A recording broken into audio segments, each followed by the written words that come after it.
I always hated being short. I'm 11 years old, but I'm short for my age. Actually, I'm short for several years younger than my age. When we play basketball in gym class, some of the guys like to joke around by lifting me up to make a shot. I laugh and pretend that it doesn't bother me, but when I got home, I used to run to my room and cry. No matter how hard I tried, I just couldn't seem to fit in with the other boys. It wasn't too bad that I couldn't fit in at sports since I really don't have any interest in chasing balls around. I don't care if it's a baseball, basketball, football, or any other kind of ball. I didn't give a rat's backside about it. Why would anyone want to smack a ball and make others chase it or see if they could toss it through a metal ring hanging so high that even when other guys lifted me, I had to throw the ball up instead of just dropping it into the basket? The girls at school didn't have to do stupid stuff like that. They got to do fun things like gymnastics and cheerleading. Sometimes they even got to do cool things like learning how to square dance or ballroom dancing. No one even bothered to ask me if I'd rather take square dance lessons instead of chasing a ball around a hot field on a sunny day. Mom knew how I felt and kept telling me that I'd start growing any day and then I'd be more interested in sports, but the days passed and I was still short and still thought that sports were boring. Dad told me that I should try to find something that interested me and that I might be good at. I couldn't tell him that being a cheerleader seemed like fun or that taking girls' gymnastics would have made me happier than a pig in a mud puddle. Gymnastics classes at my school were different for girls than for boys. The girls learned to tumble, to do handstands, and learning to walk on a balance beam. Guys' gymnastics meant pulling yourself up while you held onto two rings suspended from cables in the ceiling, or other things that meant you had to have a bundle of muscles that I just don't have or even want. I was fascinated by things that required gracefulness and coordination like the girls got to do. One afternoon I was watching a rerun of a silly show called You Can't Do That on television, and for some goofy reason the guys all got dressed like girls. It seemed crazy at first, but the longer I watched, the more I liked seeing guys about my age wearing dresses. The taller guys looked strange, but the shorter ones, who were probably a little taller than me, looked pretty realistic, even with short hair. I thought about that show a lot. I probably thought about it way too much. A couple of weeks later, when Mom and Dad were grocery shopping, I snuck into their room and looked around in Mom's closet and underwear drawers. I grabbed an old dress she didn't wear anymore, a slip, underwear, and a bra, then ran back to my room, afraid that they might come home unexpectedly and catch me. I locked my door and sat down on my bed to catch my breath while checking out the clothes. I know it was a stupid thing to do, but I couldn't help myself. I just had to put on those clothes. I was a nervous wreck as I pulled my shirt over my head, and then stepped out of my pants and underwear, and pulled on Mom's underwear. Since they were so big on me, I ran back to her room, clutching them to keep them up, grabbed a couple of safety pins, and ran back to my room again. As I re-locked my door, I felt a strange rush. It was so exciting to run around in Mom's underwear and risk getting caught. With my new underwear pinned to make them fit, I put on my first bra.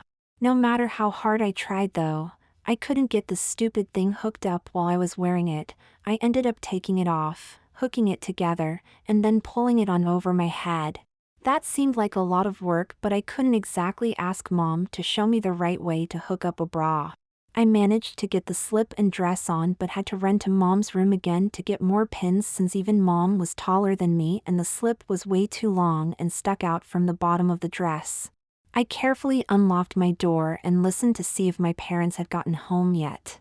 When I thought it was safe, I ran to Mom's dresser and grabbed a fistful of safety pins so I wouldn't have to make another trip. I was ready to run back again, but since no one was home, I walked back real slowly so I could enjoy the feeling of being scared to death a little longer.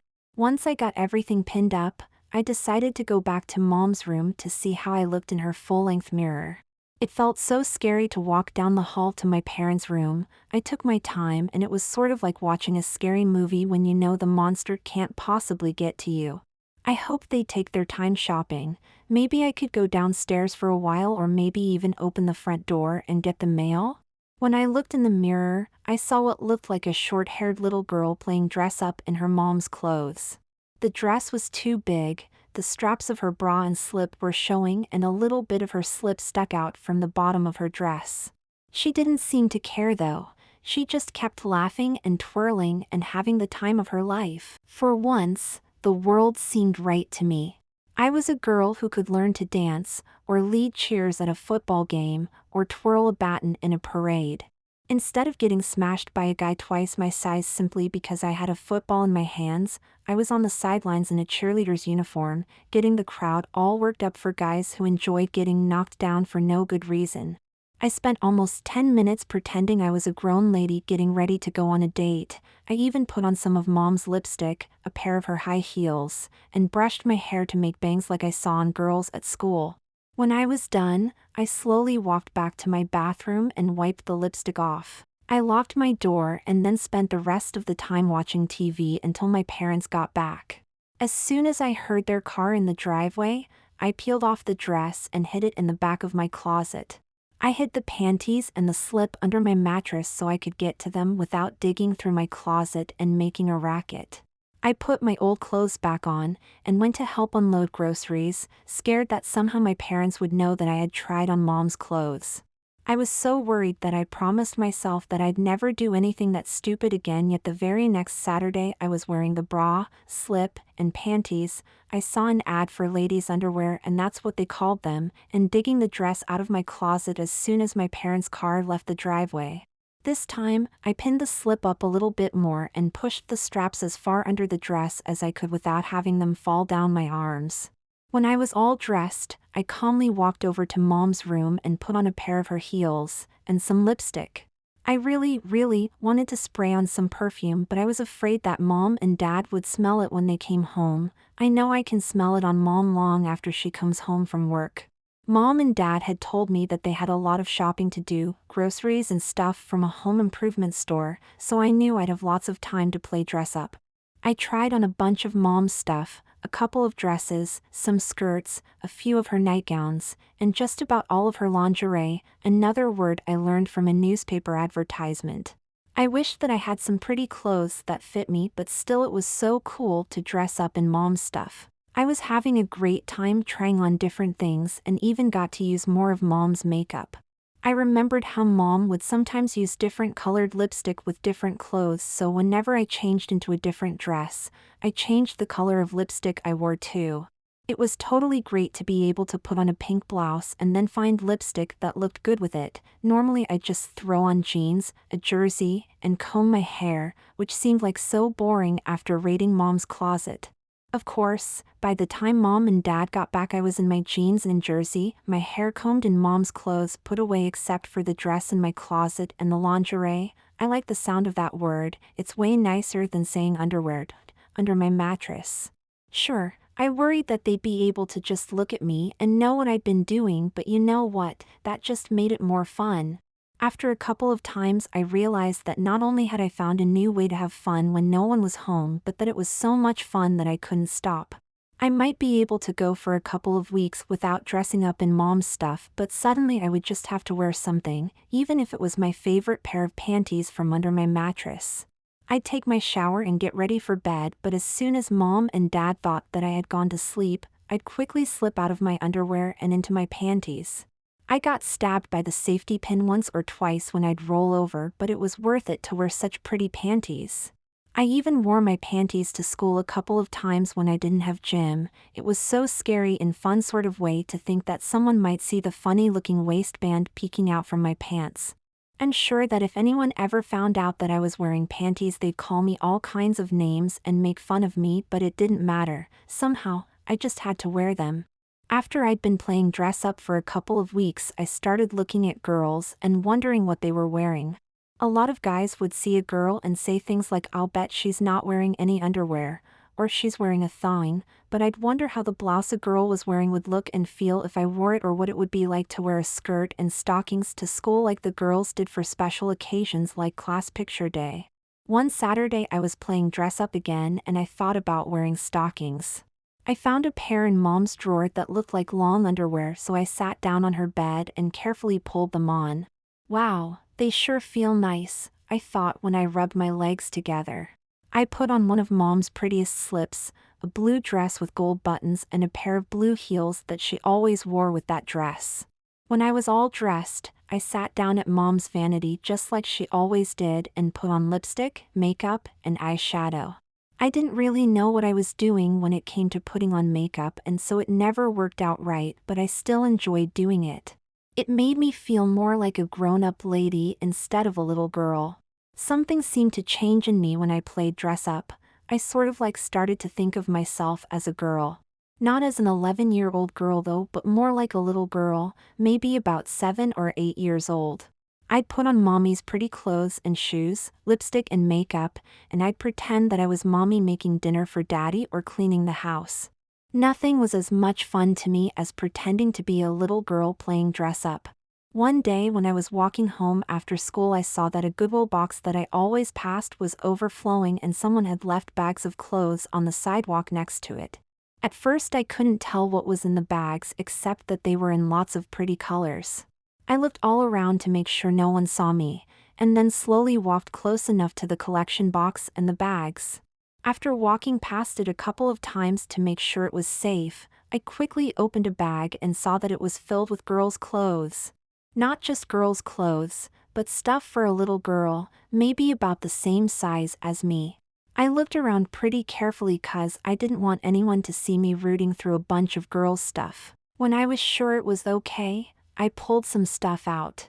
There were a couple of dresses, 2 slips, different colored panties with the days of the week on them, some socks with lace cuffs, 2 pairs of shoes, and even a majorette costume. Finding all of this was just about as good as getting an A for a surprise test in history class. I wasn't sure any of the stuff would fit, but Mom and Dad wouldn't be home before me, and if I didn't grab it now there might not be another chance. I grabbed the bag and ran home as fast as I could. Once in my room, I locked the door and dumped the bag out on my bed with one hand while I was pulling off my clothes with the other hand. My heart was pounding and my little friend was getting very excited as I chose the Thursday panties and stepped into them. I got them all the way up and couldn't believe it. They were a perfect fit. They felt so nice and silky, just like Mom's panties, and they fit perfectly.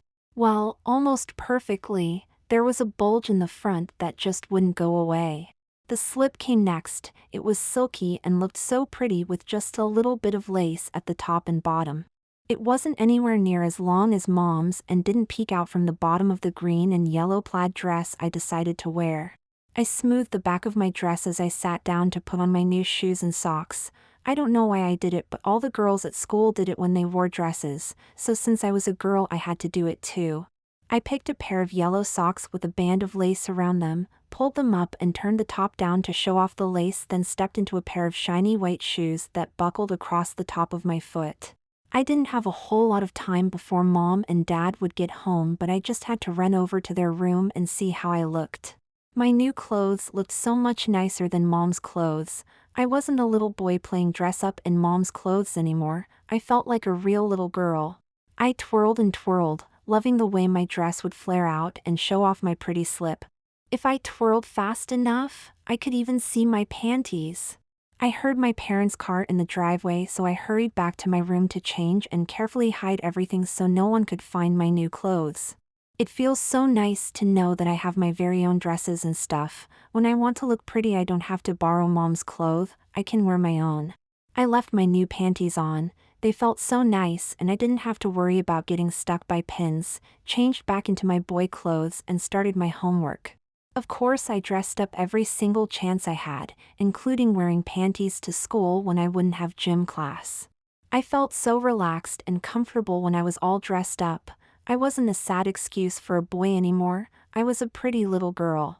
Since I was a little girl I didn't have to play sports, I could play hopscotch, or jacks, or play house, or baby dolls with other little girls. No doubt about it, being a girl was way better than being a boy. Month after month went by and with time I got better and better at making myself look like a girl. I watched other little girls and remembered how they looked, ribbons and stuff in their hair, what kind of dresses they wore, how they talked, and how they acted so that I could do everything just like any other little girl. I practiced all the time until I thought I could even do something like go to the park and play with other girls and no one would notice. Halloween was a month away when Mom told me that she wanted me to do something different this time. Let's see. She smiled and ran her fingers through my hair. You've been a pirate, a zombie, a vampire, a cowboy, and Darth Vader. How about trying something different for me? Sure, how about I go out as a fireman? I could carry Dad's axe and cover my face with black stuff to make it look like I just put out a fire. I was thinking of something else, something you'd never think of but would be a great costume. She had a funny smile on her face that told me she was going to suggest something weird like pretending to be a Great Dane or something like that. I don't want to be a dog, or half a horse, or any other animal, okay? I figured that I'd put my foot down right away before she got too far into her plan. No animals, I promise, she swore. But this would mean so much to me and I'll bet that you'll get plenty of candy too. No animals, it would make Mom happy, and I'd get plenty of candy? I didn't see any way that I could lose. You've got a deal, I agreed. What am I going to be? A little girl. Mom grinned and I suddenly wondered if she could read minds. She was smiling as if she just pulled off the best joke anyone had ever played. No way! I insisted, afraid to give in to my dreams. I'm not going to be some sissy. It's Halloween, honey, Mom insisted right back. You won't be the first boy to ever pretend to be a girl for trick or treating. It would really mean a lot to me. Every mother wants to have a daughter. You can be my little girl for one night, can't you? Please? I didn't want to give in too easily. Mom might think it was strange if I did. Of course I didn't want to put up too much of a fight. She might give in and I'd lose the chance to become a little girl, if only for a day. What would I have to do? Mom grabbed me and gave me a gigantic hug. You're a great kid. She almost had tears running down her cheeks. I can't wait to see how cute you're going to be. I'm not agreeing yet, Mom. I had to keep putting up a little fight. You haven't told me what I have to do. You just have to let me dress you up and make you look like a pretty little girl, that's all. Mom shrugged as if it was nothing at all to dress her son like a girl. We'll go to a party for Dad's company and the next day you can go trick or treating around the neighborhood. Dad will have a baby. I blurted out, making it seem like I didn't mind dressing up but that Dad wouldn't like it. I've already gotten him to agree. Mom smiled, removing my best objection. He thinks you'll look cute too. I don't have much choice, do I? I hoped not, but I had to make one last try at getting out of it. Of course you have a choice, Eddie, Mom said sadly. I was just hoping you'd do me a favor. Tell me what you'd rather be and I'll get the costume for you. I couldn't turn Mom down. It seemed to mean so much to her and it would give me a chance to dress up without getting any flack.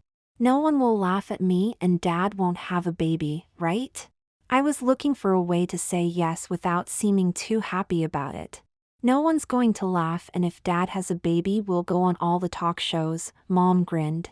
Labor won't be easy but the money from talk shows, the book deal, and movie rights will ease his pain. It would certainly be an historic event. I agreed, feeling better now that Mom was smiling again. Mom gave me another bone-snapping hug. We'll go shopping this weekend for outfits, she explained. We have a lot to do to make a pretty little girl out of you. I was pretty sure it wasn't going to be all that hard but I thought it would be best to let Mom go on thinking that way. You said outfits. I cocked an eyebrow, hoping to appear confused. That's plural. Why do I need more than one? I want everyone to gush over my little girl, Mom explained breathlessly. She's going to be the most adorable, sweetest little girl ever. Why do I have to be a little girl? I asked. I wasn't really complaining, I just wanted to hear Mom's explanation. Mom shook her head nervously. I'm sorry, I just thought that being a little short you'd be perfect as a young girl. How young do I have to be? I worried that I was starting to seem too interested. My little friend was getting stiffer by the minute, but I just had to get more details. I was thinking maybe 8. Mom bit her lip, maybe expecting me to scream and carry on. So I'm going to be an 8-year-old Barbie doll. Is that about right? I could see her tensing up, waiting for an outburst. After all, what 11-year-old boy wants to be all dolled up like an 8-year-old little girl? I mean, besides me? I suppose you could say that. You still haven't explained why I'll need more than one outfit, I asked. Am I going to have to wear a different outfit for Dad's party than for trick or treating? Well, I sort of thought that we'd spend a little time getting used to being a Barbie doll, as you put it. That way you'll be all set to impress everyone at the party. I don't know how she missed the sound of my heart pounding. It seemed so loud I thought I'd have to shout to be heard. You want me to spend a whole month pretending to be an 8-year-old girl just for a party? Mom sighed and nervously shuffled her feet. No, it's not just for the party, she answered after a long pause.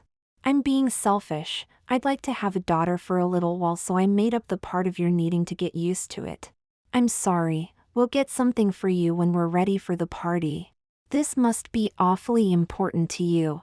I smiled, which seemed to help. Does Dad know what you had in mind? Your dad and I don't keep secrets, honey. A couple that does that can't survive. So Dad knows you want to turn me into a little girl for a month and he doesn't mind? He thought it was a bit unusual, but he said it would have to be your decision. You don't expect me to go to school that way, I hope? Absolutely not. Mom made a cross-you-heart gesture. I promise that no one will know but us. I only have to dress up around the house, right? No, I'd like to take you on some mother-daughter outings if you don't mind. I'll make sure that no one knows you're a boy. What kind of outings are you talking about? I tried to act very calm even though my heart was pounding and my little friend needed some relief. Shopping trips, movies, dinner with your daddy, things like that, she explained, grinning like mad. You really think it's possible? No one's going to point at me and laugh? When I'm done, you'll be all sugar and spice, the kind of daughter mothers dream about. Between her enthusiasm and my excitement over a dream come true, I couldn't drag it out any longer. You've got yourself a daughter. I smiled, wondering if she picked up on the fact that I didn't say anything about for how long I was willing to be her daughter. Hey, go easy on the hugs. I laughed as she squeezed the breath out of me. I'm just a delicate little girl, remember? Yes, a sweet, delicate, lovely little girl whom I love very much, she said as she showered me with kisses. 2 days later, it was a bright, sunny Saturday morning and I was standing in front of Mom wearing a pair of silky blue panties with the Little Mermaid on them, a matching blue t-shirt with a pink bow in the center of the neck opening, waiting patiently while Mom unpacked some things and removed the tags from a brown dress. Arms up, sweetie. Mom laughed as she bunched up the slip to slide it over my head. I shivered in delight as the slip flowed over my chest and settled on my knees. Are you cold, honey? Mom asked. I bought a robe you could wear. No thanks, I'll be okay. I didn't want to explain how good it felt to be dressed this way. I'll have you all dressed in a jiffy, Mom promised as she adjusted the straps on my slip. You might like wearing half slips later on. I just wanted to sort of overwhelm you with girly stuff right now. Sorry, but I don't exactly feel overwhelmed. I shrugged as I raised my arms to let her put the jumper over my head. That's okay, Libby, you will, believe me, you will. She laughed as she tugged the dress down. Who's Libby? I had to concentrate to overcome the wonderful feeling of wearing all these pretty clothes. Daddy and I planned on having 2 children, a boy we'd name Edward and a girl we'd name Elizabeth Marie, Libby for short. After you were born, we found out that having any more children could kill me, so we never had the daughter we hoped for. I felt so bad for Mom and Dad. Their dream of having a son and a daughter were taken away from them.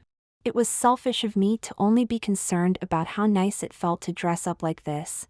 I would be the best little girl ever just so they could have the daughter they always wanted. I threw my hands around Mom's neck and gave her a big hug and kiss. What was that for? Mom asked in surprise. I hadn't been very affectionate in years. I just wanted to show you how much I love my mommy. I told her. Thank you for buying me all these pretty clothes. Mom suddenly burst into tears. What's wrong, Mommy? I asked, forgetting to revert back to boy speech. Please don't cry. Everything's okay, Libby. She wiped her tears and pulled me close. I'm just so happy that you agreed to do this. Daddy and I were afraid that you might think it was too weird. It's not something I'd brag about, I teased after giving her another hug and kiss. But if it will make you and Daddy happy, I'll be the best little girl in the whole world 'cause I've got the best mommy and daddy ever. I brushed my skirt under me and sat down on the bed so I could put on my new socks. Why did you do that? Mommy asked. Oops, I forgot that I wasn't supposed to know how to act like a girl. Do what, Mommy? I asked sweetly. You smoothed out your skirt when you sat down. I see girls do it all the time, I explained, hoping she'd but my reasoning. I don't know why they do it, but I thought it was something I was supposed to do since I'm a girl now. You are such a smart girl, Libby. Mom said proudly. You should do that whenever you're wearing a dress. It keeps it from getting all wrinkled when you sit down. You have to be a lot more careful when you're a girl, but I'll teach you everything you need to know. Thank you, Mommy, I smiled. This was going to be so wonderful. I put on a pair of black shoes that buckled like the ones I kept in my closet. Mom said they were called Mary Janes and were made just so little girls could look pretty. I certainly felt very pretty now that I was all dressed up and wearing such nice shoes. Now for the finishing touch, Mom announced as she pulled a long, blonde wig out of a box. I hope you don't mind my being selfish again. I wanted my daughter to have the same color hair as mine and the same style I had when I was your age. I don't mind, Mommy, it's very pretty. I felt like a princess as she pinned the wig into my hair to hold it in place and then tied a long white ribbon into a bow so that the ends hung down on either side of my head. When Mommy took me over to the mirror I always used when I played dress up, I saw the prettiest little girl staring back at me. I look like a pretty girl, I said in amazement. I'm so pretty.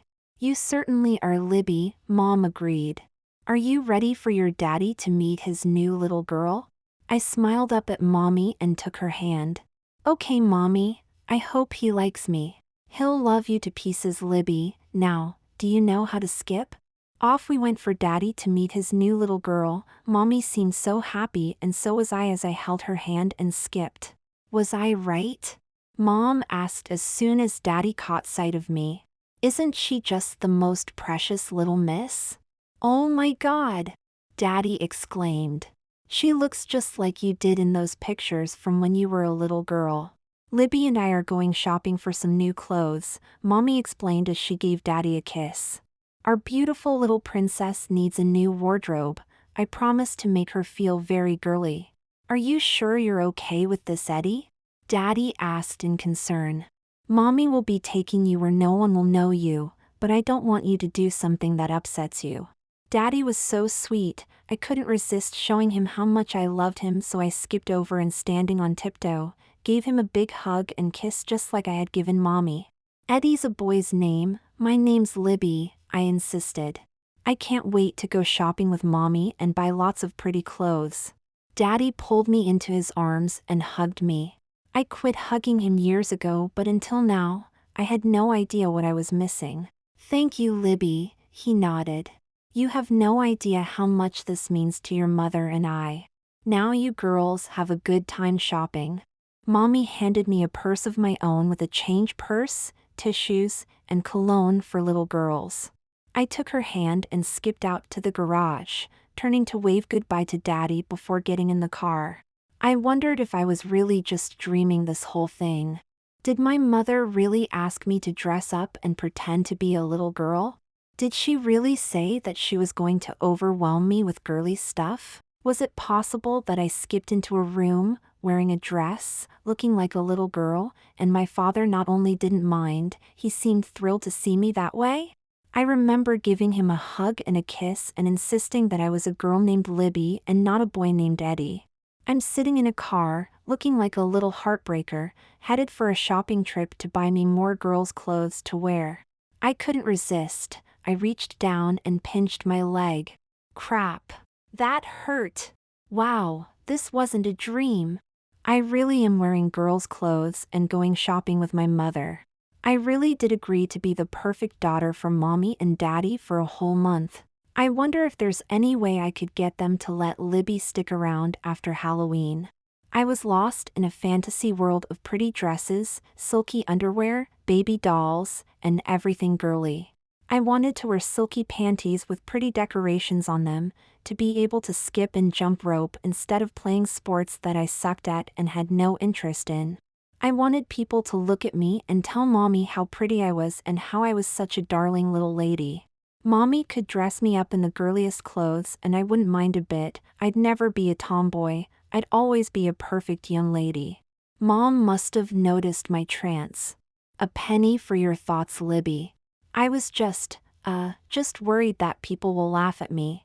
What did you expect? I couldn't share my deepest fantasy. Don't worry, Libby, you're doing a great job of pretending.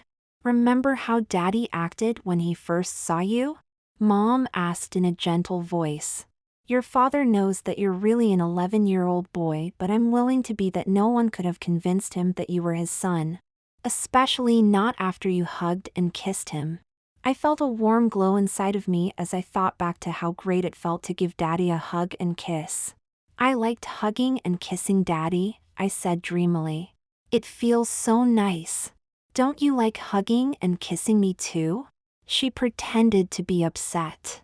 Of course I do, Mommy, I laughed, giving myself over completely to being Libby. I love you and Daddy so much. Mommy looked at me and tears started to trickle down her cheek. If this is a dream, I hope I never wake up, she said softly as she dabbed her eyes with tissue. When we get to the mall, I want you to be a good girl and hold my hand, okay? She asked. Okay, Mommy, should I skip too? I so wanted to hold her hand and skip. It made me feel so much like a little girl. That sounds like a good idea, Libby dear. Only a girl would skip while holding her mother's hand. It was kind of fun doing that at home, I admitted, hoping she'd understand. Being a little girl can be tons of fun, Mom quickly agreed. You can wear pretty dresses, skip whenever you feel like it, be a mommy for your baby dolls, play dress up, or play Barbies with your girlfriends. I'm kind of afraid. I don't know how to be a little girl, Mommy, I whimpered as we pulled into the mall parking lot. You're doing fine, Libby. She smiled and adjusted the ribbon in my hair. Just relax and I'll bet you'll have so much fun you'll forget all about a boy named Eddie. Mommy took my hand and gave me some pointers as we walked toward the mall. I shouldn't run, shouldn't order triple cheeseburgers at the food court, stay with her at all times, smooth my skirt when I sat down and stood up, and most important of all, I had to remember to sit down when I went to the bathroom. Our first stop was the girls' department of a major department store. Mommy picked out several plain-looking dresses like the ones I got from the Goodwill box and took me into the dressing room to try them on. It was very exciting to be in the girls' dressing room trying on dresses, but why did Mommy have to choose such plain-looking ones? I thought she wanted me to feel all girly. I tried on about a dozen dresses, casual outfits Mom called them, and 6 or 7 pairs of girls' pants to play in. I didn't mind the dresses, but why would I need pants?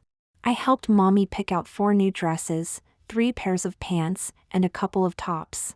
No boy in his right mind would wear the pants. 1 pair was pink, another had a unicorn and sparkles on the back pocket, and the 3rd pair had lace ruffles on the cuffs, but they were still pants. I'd been wearing nothing but pants for as long as I could remember, and now I wanted dresses. Mommy paid for my new clothes and we walked back to put them in the trunk of our car. I was starting to worry that I was going to be stuck with the clothes we'd just bought and not get anything really pretty. Are we all done now, Mommy? I asked. My dresses are very nice. I can't wait to wear them. Mom gave me a devilish grin. Done? Oh goodness no, Libby. We're just getting started. Remember you promised that I could buy you lots of pretty clothes, didn't you? Uh-huh, but we already did. No, Libby dear, we have not yet begun to shop. I hope that I was able to conceal my excitement, especially when we got to the shop that promised to make every girl feel like a princess. The store was a dream come true, rack after rack of the prettiest dresses imaginable. Nothing like the ones we had just bought. All these dresses were the kind that little girls wore when their mommies wanted them to look their best for special occasions. I hesitated for a second as we entered the shop and I saw heaven open up in front of me. Is something wrong, Libby? Mommy asked. Are you sure about this, Mommy? I whispered. I mean, do you really want me to be a girl this badly? Yes, Libby, I certainly do, she whispered back. Daddy told me that if you agreed to this, he wanted you to look especially pretty so that he can take us girls out and show everyone how lucky he is to have such pretty ladies for a wife and daughter. I pictured Mommy in a pretty dress, her hair all done up, and holding Daddy's arm as we walked into a fancy restaurant. I would be on the other side, wearing one of these beautiful dresses, frilly lingerie underneath, a pair of socks with the lace trim, and Mary Janes on my feet. As we passed on the way to our table, people would stop talking and stare at us. The women would be so jealous of Mommy for looking so beautiful and want to rush home to buy their little girls pretty dresses like mine. The men would be jealous of Daddy. They'd wish they could be having dinner with two such beautiful ladies as Mommy and me. The waiter would hold my chair, I'd carefully brush my skirt, sit down, and fold my hands in my lap like a perfect little lady. Daddy would hold Mommy's chair and she'd smile and sit down like the graceful lady she was. The women would all whisper to each other that it was so nice to see a mother who had taught her daughter all the skills that would allow her to be as graceful as she would be beautiful when she grew up. I got so worked up over seeing so many pretty dresses that I completely lost control, rushed over to a rack of dresses, pulled out a pink one with sheer puffy sleeves and a sash and begged Mommy to buy it for me. Please, please buy me this dress, Mommy. I begged. It's so pretty. Mom's face lit up as if someone stuck a light bulb inside her head. She hurried over, took the dress and held it against me. It's a little small for you, Libby. Let's see if we can't find a bigger size. Look at the rings on the racks and find one that has an 11 on it, okay? I rushed around until I found a rack with an 11 on it and called for Mommy to hurry over. Here it is, Mommy. Is this the right size? I asked as I pulled out the dress I wanted. Mommy held it against me and smiled. I think it's just right. Are there any other ones you'd like? I was in a store filled with the most beautiful outfits a girl could ever hope to wear and Mommy wanted to know if there were any other dresses she could buy for me. I didn't need to be asked twice. I grabbed her hand and we were off to turn me into the girliest girl imaginable. Mommy was thrilled to help me pick out dresses. We finally decided on 12 of the prettiest dresses in the world and took them into the dressing room. Naturally, I had to try the pink one on first. It was the first one I had fallen in love with, so it just had to be the first I tried on. Mommy carefully helped me out of my jumper and top and I stood perfectly still, eyes closed, holding my breath, as she lowered the dress over my head. Open your eyes now, Libby, I heard Mommy say after she buttoned up the dress and tied the sash. Open your eyes and see what a beautiful girl you really are. When I opened my eyes, I gasped. When I had played dress up, I used to imagine that I was a pretty girl wearing just such a dress. Now it was real. I was standing in a dressing room wearing an ultra-girly dress and Mommy was going to buy it for me. You're going to need a few petticoats if you're going to wear that kind of dress, honey, Mommy said as she fluffed out my skirt. It feels so nice to call it my skirt. What's a petticoat, Mommy? I asked as I twirled to make my skirt stick out. A petticoat is a special slip for dresses with full skirts like these. It has several layers which make the skirt stick out and away from your body. They're very pretty and every little girl needs at least one for her best dresses. I was on cloud 9 listening to Mommy tell me how she was going to buy me petticoats that would make my dresses stick out, and matching panties with lace ruffles on the bum so that I'd look and feel extra pretty.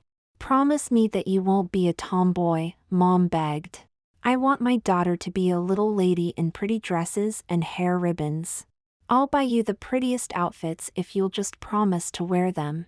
I promise, Mommy. I was nearly in tears myself. I'll never be a tomboy. I love pretty dresses like this one. Some girls think it's too much trouble to get dressed up. You have to behave and act like a young lady at all times. Mommy told me. Would you like to be a young lady for me and Daddy? Yes, Mommy. I'll listen to everything you tell me and I'll make you and Daddy proud of me. Good girl. Mommy gave me a kiss and hug. Let's get you out of that dress. We have a lot more to try on. It took over an hour for me to try on every dress we had chosen. No girl could ever have been happier than I was. I had promised Mommy that I'd never be a tomboy and I meant it. Why would I ever want to wear pants when I could wear such pretty dresses? Mommy and I went from store to store, buying pretty outfits for me and things like nightgowns with puppies and kittens on them, hairbrushes, ribbons and barrettes, some sneakers, pink with sparkles, and even some baby dolls and a set of Barbie dolls and clothes for them.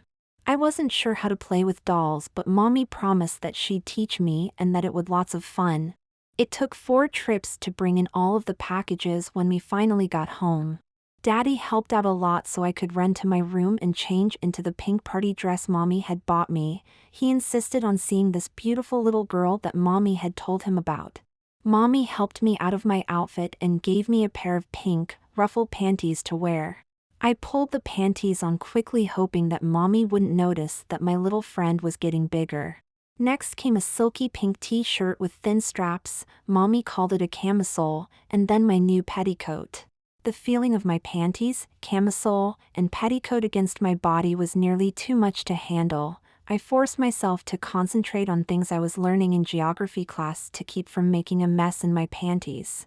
Mommy undid the buttons and tied the sash into a big bow. My petticoat was making my skirt stick out way farther than any other dress I ever wore, and I loved it. I knew that I couldn't reach the buttons to take the dress off without help, but who cared? I didn't have to worry about getting caught playing dress up. I was a little girl now and it was okay for me to wear pretty dresses. Mommy brushed my wig and switched a pink ribbon for the red one I was wearing. Girls like to match the color of things like their shoes, purses, or for younger girls, hair ribbons to the color of their dress. Mommy told me as I carefully sat down to put on my socks and shoes. Your hair ribbon and shoes will be pink, just like your dress. Your socks will be white so that they stand out, but the lace collar on them will be pink. It felt so nice to be a girl. Everything felt so silky, my panties, petticoat, and even my socks felt silky on my feet. I just had to convince Mommy and Daddy to let me be a girl after this month was over. I couldn't imagine going back to wearing dull, scratchy, boys' clothes ever again.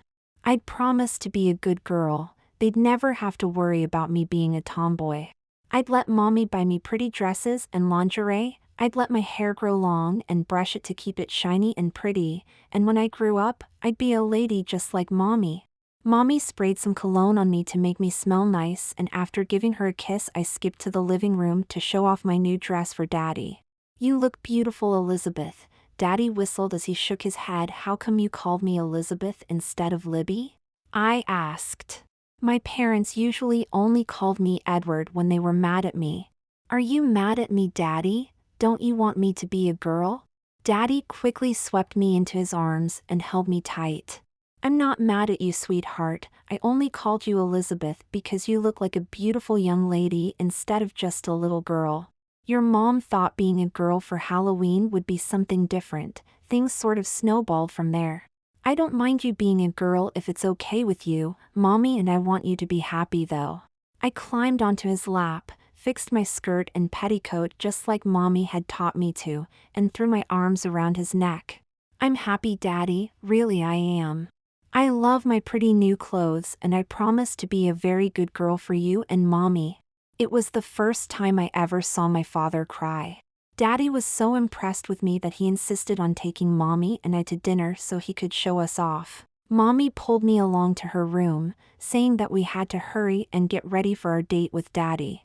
But I'm already dressed, Mommy. I was protesting more to avoid being dragged into her room where she'd be changing clothes. I wasn't feeling like enough of a girl to see my mom dressing just yet. Libby, a woman is never already dressed for an important date with such a handsome man. She told me as she pulled me into her room. We have important decisions to make: what dress to wear, do we want heels or not, stockings or pantyhose, how should we do our hair, and just scads of other things. I realized that Mommy was opening up a whole new world to me. She was taking me by my hand and leading me to girlhood. If I was ever going to become a real girl, I should know all of this stuff. I smiled sweetly and watched as she stripped off her clothes. First, we'll have to shower. A hot bubble bath would be great, but we don't have time for that. Now, the bra and panties I have on are made of cotton. They're just fine for everyday things like our shopping trip, but for a big date with a wonderful guy like your daddy, I want to feel extra pretty and feminine, so I'll wear this satin bra and panty set with a matching slip. To my surprise, she stripped off her bra and panties and began undressing me. I was thrilled that she was willing to treat me as if I was a real girl. I ended up taking a shower with Mom and listening to her explain some of the mysteries of being a woman. When we were done, we were nice and clean, smelled like a bouquet of flowers, and I knew there was so much more to being a girl than I ever imagined. Mommy powdered me all over with a nice smelling powder puff, then we both started to dress again.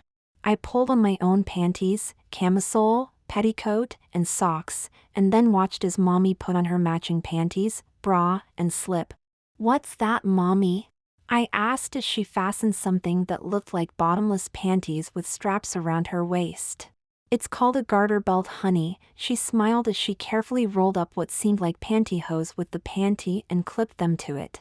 When ladies want to feel extra special, we wear stockings and attach them to the garter belt to hold them up. Mommy let me feel how silky the stockings felt. "Can I wear stockings too, Mommy?" I asked hopefully.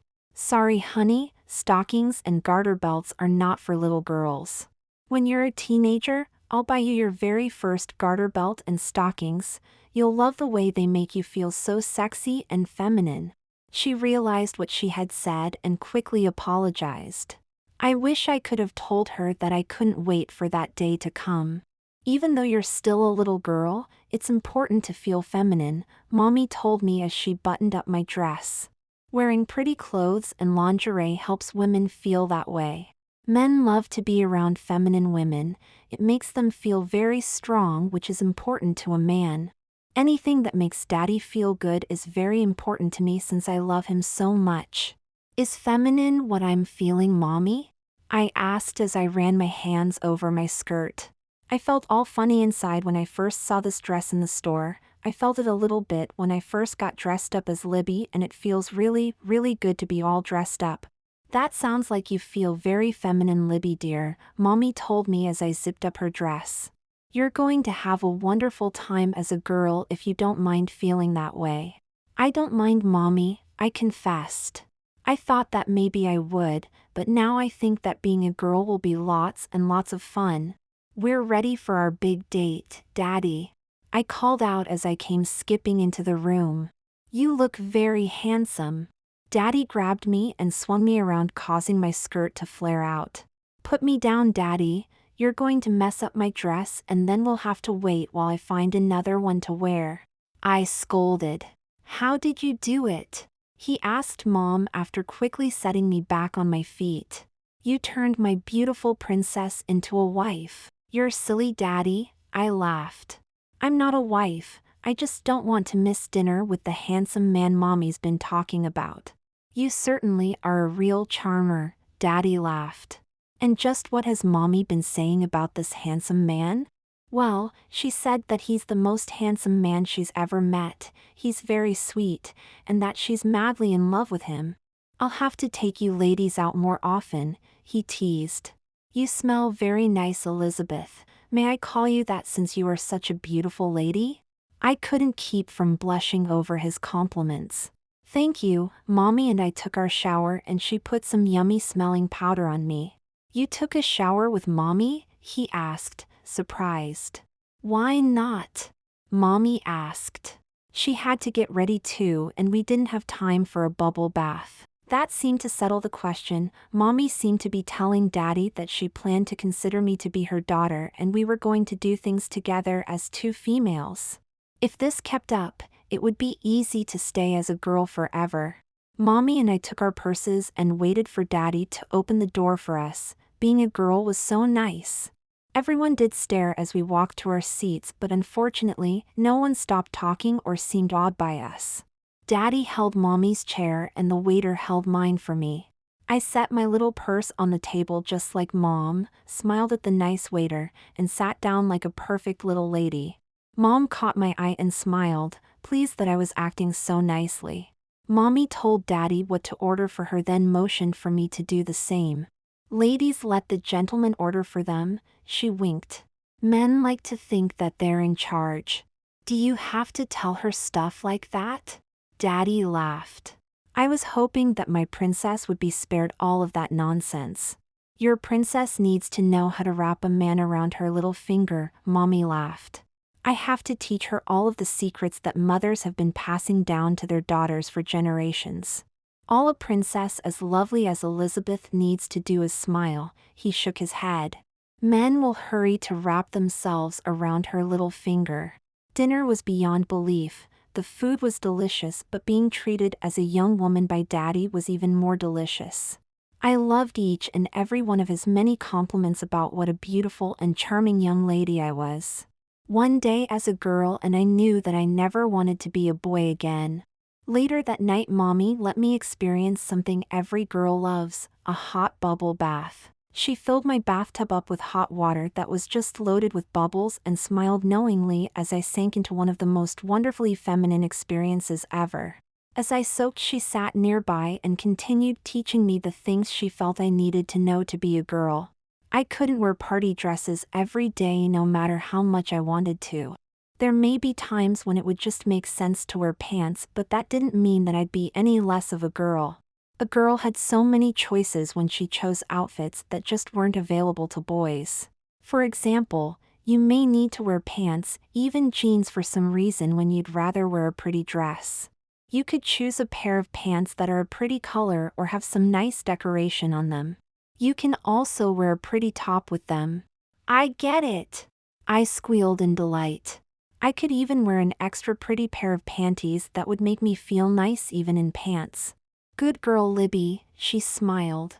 Now, what's better, a quick shower or a bubble bath? A bubble bath is way better. I shouted as I threw bubbles into the air.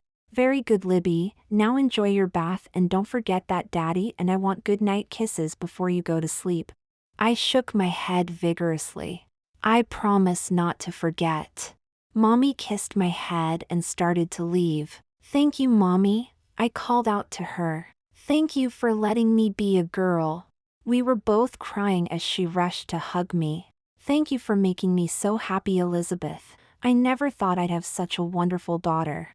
I was getting to like being called Elizabeth. Mommy taught me all kinds of fun things like how to take care of baby dolls, how to pick outfits for my Barbie dolls, and even how to apply nail polish. I wanted to learn how to use makeup, but Mommy would only buy me a toy makeup set. She said I'm too young to use real makeup.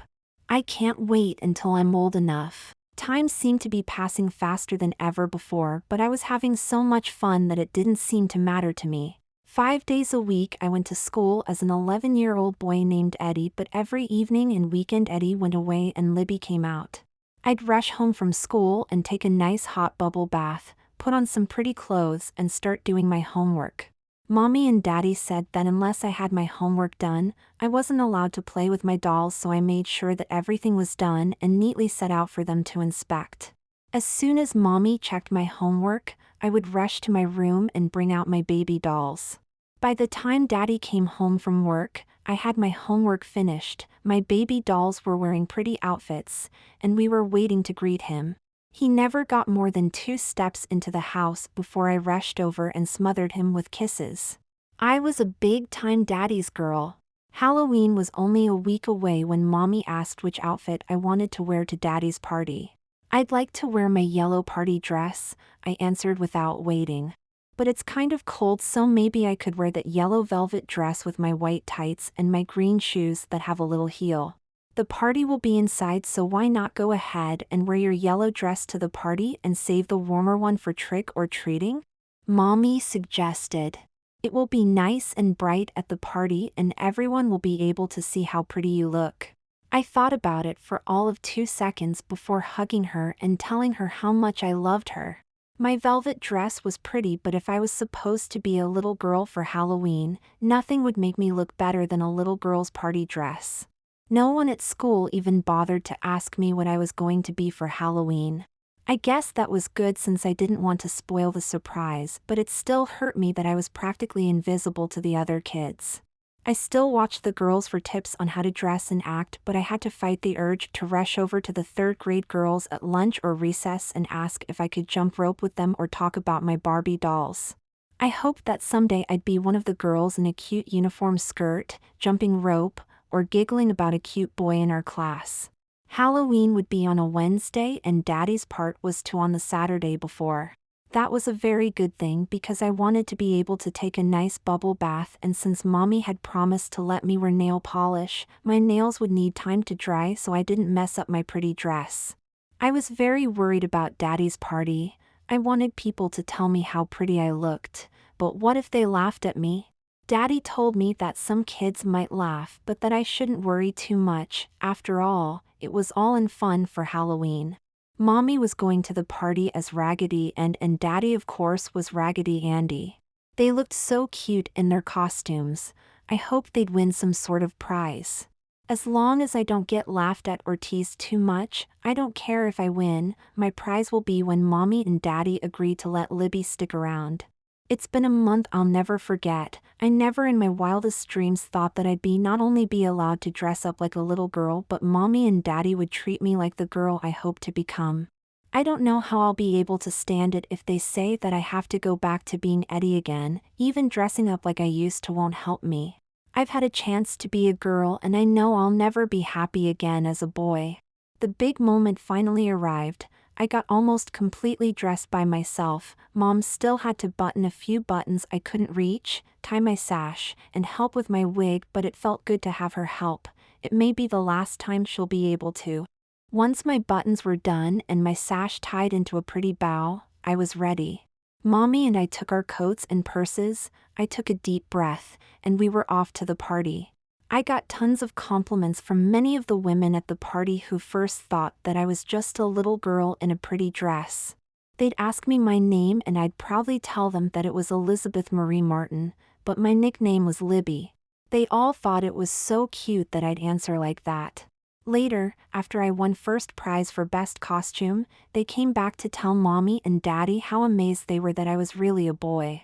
A bunch of them blurted out that I was too pretty to be a boy but quickly apologized. They probably thought they'd hurt my feelings. Maybe they didn't notice how much I smiled when I heard them. Winning first prize at the party got me $25, but the compliments were worth tons more than the money. I was walking on air as I waited to go trick or treating. Mommy had decided to fix me up as a princess in a pretty first communion dress she'd picked out for me. She showed me a rhinestone-covered tiara, white pantyhose, little girl pumps with a low heel, and the prettiest white panties, camisole, and petticoat a girl could ever want. For that one night, my last stand as Elizabeth Marie Martin, I would even be allowed to wear a touch of makeup. I rushed home on Halloween and spent an hour taking a hot bubble bath, then wearing my girls' roll nightgown and matching panties under a fluffy pink robe. I ate dinner so that I wouldn't be tempted to eat any candy before Mommy and Daddy could check it for me. As soon as I finished dinner and helped Mommy with the dishes, we went to my room to get me ready to become Princess Libby. My panties were nice and silky and had rows of pretty lace ruffles on the backside. The outer layer of my petticoat was all lace, and my camisole was silky instead of the usual cotton and had lace straps. It was the prettiest lingerie I've ever worn, and when Mommy showed me my dress, I almost cried. It had a full skirt, which is why I wore a petticoat, short sleeves that were sheer and puffed out, and the chest part had little pearls sewn into it. I knew that once I had that dress on, I'd never want to take it off again even if I had to wear it to school. I wanted everyone to see how pretty I was, and then they'd know that I should have always been a girl. Why am I a princess? I asked as Mommy helped button my dress. What was wrong with my velvet dress? Nothing was wrong with it, Libby, she said as she adjusted my skirt to cover my petticoat. I saw this dress and thought that since it's not that cold, you might want to be a princess instead. I twirled a little to see how well it looked. It's so pretty, Mommy. Thank you for buying it for me. Mommy gave me a kiss. You did Daddy and me such a big favor that we wanted you to have something to remember from this last month. Turning you into a princess is our way of saying thanks. I didn't mind, Mommy, really I didn't. It was a lot of fun being a little girl.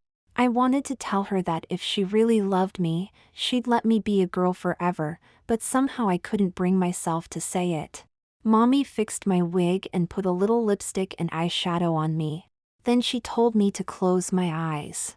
I felt something going around my neck and then something pinching my ears. When she told me to open my eyes, I was wearing a pretty necklace and earrings. Mommy, you're letting me wear earrings and a necklace? I'll be the prettiest girl out trick or treating tonight. No matter what, you'd still be the prettiest girl, I heard Daddy say as he walked into the room. It's a good thing you're not older. I might just run off with you. You'd miss Mommy too much, I told him.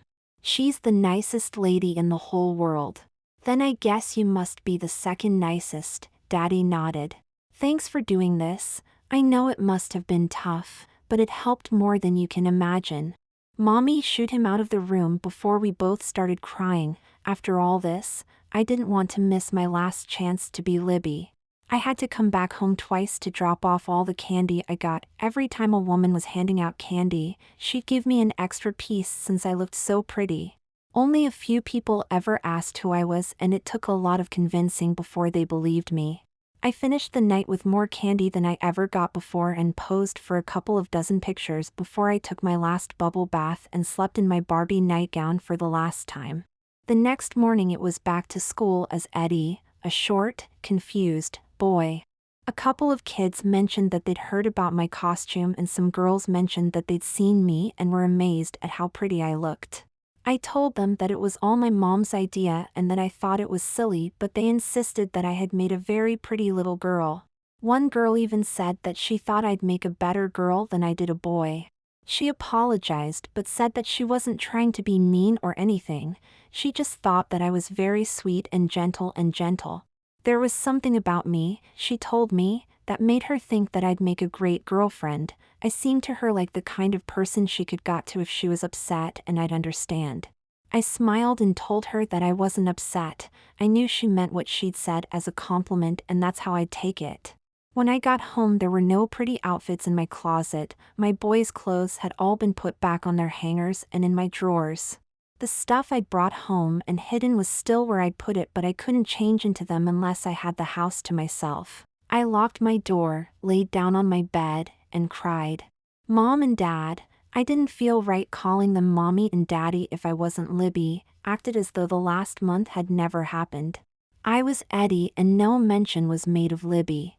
Dad seemed to miss having his daughter rush up to greet him when he got home at night, and Mom would sometimes start to call me Libby but stop and quickly switch to Eddie. Nothing felt right at home. All of the warmth I felt from the past month had disappeared and I felt so sad. Christmas came and went. I got clothes, a PC, and some hot games for my PlayStation, but it didn't help. What I wanted more than anything else was to be Libby again, to have Mommy and Daddy tell me how pretty I was and how happy I made them. If I had gotten even one dress for Christmas, my parents could have forgotten the PC and everything else they had bought for me. I was able to dress up a couple of times when no one was home, but it wasn't as much fun anymore. Sneaking over to my parents' room to look in the mirror wasn't necessary anymore. I still had a full-length mirror on my closet door from when I was Libby. I'd dress up and stare at myself, but instead of twirling and giggling like I used to do, I ended up crying. I found it hard to concentrate on my homework. When I finished, I wouldn't be able to change into a pretty dress and play with my dolls. My dresses and dolls were gone. Since I wasn't concentrating on my homework, I wasn't prepared in class and my grades started to fall from A's to D's. Mom and Dad tried to talk to me to find out what was wrong, but I blew them off. I just knew they wouldn't understand if I told them that I wanted to be a girl. The months churned along and I found myself becoming sadder and sadder as they did. Nothing seemed to matter anymore. My grades sucked. I didn't touch my PC or the games I got for Christmas. When I watched TV, I couldn't follow any plots. Spring was coming and so was my 12th birthday. It didn't matter to me though. Nothing did anymore. I knew I should have been a girl. Somehow, something went wrong though and I was stuck as a boy. I couldn't tell anyone my secret though. Other kids would think that I was some sort of freak and my parents would probably think they caused it by asking me to pretend to be a girl. I really loved my parents even though I couldn't tell them that, at least I couldn't as Eddie. I told them that I loved them several times a day when I was Libby though. I knew that they loved me, they told me so even before I became Libby, but I had a hard time telling them. Knowing that they loved me made it pretty much impossible to tell them what was bothering me. I knew they'd blame themselves, and the last thing I wanted was to hurt them in any way. I'd have to keep my feelings secret, no matter what. One Saturday morning, 2 weeks before my birthday, everything blew up. I was sitting in my usual zombie state watching TV when Dad asked what I wanted for my birthday.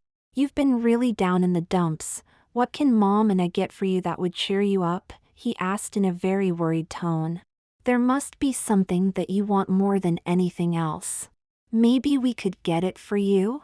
Something inside of me snapped. "I want to be a girl," I shouted at the top of my lungs. Dad's mouth dropped open, Mom's mouth was opening and closing, but no sound was coming out. Mom rushed to my side and threw her arms around me. "You mean you want us to let you dress up like a little girl again?" she asked. "Is that what's bothering you?" I couldn't pretend anymore. I broke down and started crying harder than I've ever cried in my life. "No, that's not exactly what I want," I sobbed. "I want to be a girl, not just dress like one." "Eddie, are you sure you understand what you're saying?" Dad asked as he came over and sat next to me. "Yes, Dad, I understand exactly what I'm saying," I said after a deep breath. "Something got screwed up when I was born. I know that I should have been born as a girl. I'm not supposed to be a boy and I hate being a boy." "Does this have anything to do with when you were Libby?" Mom asked as she hugged me. "Dad and I didn't mean to upset you in any way." "It's not that, Mom, really it isn't," I explained. "I've felt this way for so long, I can't remember ever not feeling that something was wrong. I don't fit in with other boys, I'm not like them at all. I hate sports, I'd rather play with a baby doll than a basketball." "You don't have to be an athlete," Mom countered. "Not every boy can be a star basketball player or quarterback. Sports have nothing to do with your sex." "It's not just sports," I shook my head. "It's everything. I can't explain it, I just don't think of myself as a boy. I'd like to have a girl as a friend, not as a girlfriend. If I'm going to be on a basketball court or a football field, I want to be wearing a cheerleader's uniform and cheering for some cute boy." Dad's eyes got huge when I said that I'd like to cheer for a cute boy. "Do you prefer boys to girls?" I shook my head and thought about Eric Montel, one of the guys who lifted me up to shoot a basket in gym. I felt my heart start to beat faster and a smile formed on my face. "Uh-huh," I answered, nodding my head quickly. "I noticed that there are a lot of cute guys at school." "When did you start to notice that guys were cute?" Dad asked calmly. "When you were Libby?" "Nah, I started noticing them about 2 years ago. I'd hear a bunch of girls giggling about some cute guy and I understood exactly what they meant." I smiled as I thought about Eric. "Eric Montel is in my classes and he's such a doll. He's tall, has the most beautiful green eyes, and he lifts me up in gym class when it's my turn to shoot a basket." "Do you like it when he does that?" Dad didn't seem upset, but he did seem confused. "Oh yeah," I grinned. "He's so strong, he lifts me way up and it feels so nice." Dad looked over at Mom and shook his head. "I think your mom and I have a lot of questions for you, Eddie," he sighed. "This is not going to be easy for any of us. I wish you had told us sooner."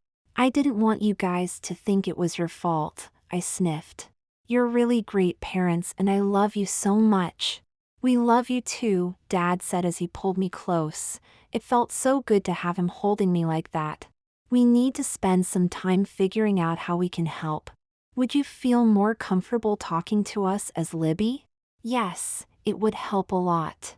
I nodded. I don't have anything to wear though. How about wearing one of those nice dresses in the back of your closet? Mom grinned. I'll bet you'll look cute in one of those outfits. Yeah, I haven't worn one of them in a while. I suddenly realized that she knew about my secret stash of clothes. Why don't you two pick out a nice outfit and come back when she's dressed? Dad suggested with a smile. I hugged him so tightly I heard him gasp for air. I love you, Daddy. I whispered. I love you too, Elizabeth, he whispered back as he kissed my cheek. Don't worry, honey, we'll figure this out somehow. I ran to my room as Mommy promised to catch up in a few minutes. I pulled the dress out of its hiding place along with a slip, panties, socks, and shoes. The dress was badly wrinkled, but it was still a dress and not a pair of boys' pants. I had my panties on and was lowering my slip when Mom came in carrying my wig. Where did you get those clothes? I explained about the Goodwill box and how I'd carefully hidden everything so I could wear them whenever no one was home. They're cute outfits, Mommy nodded. I found them not long after you brought them home. Does Daddy know? I told you that we don't have any secrets, Libby. We were concerned about you. We did some research on cross-dressing and decided it wouldn't hurt you, so we left the clothes where they were and arranged some time when you could dress up.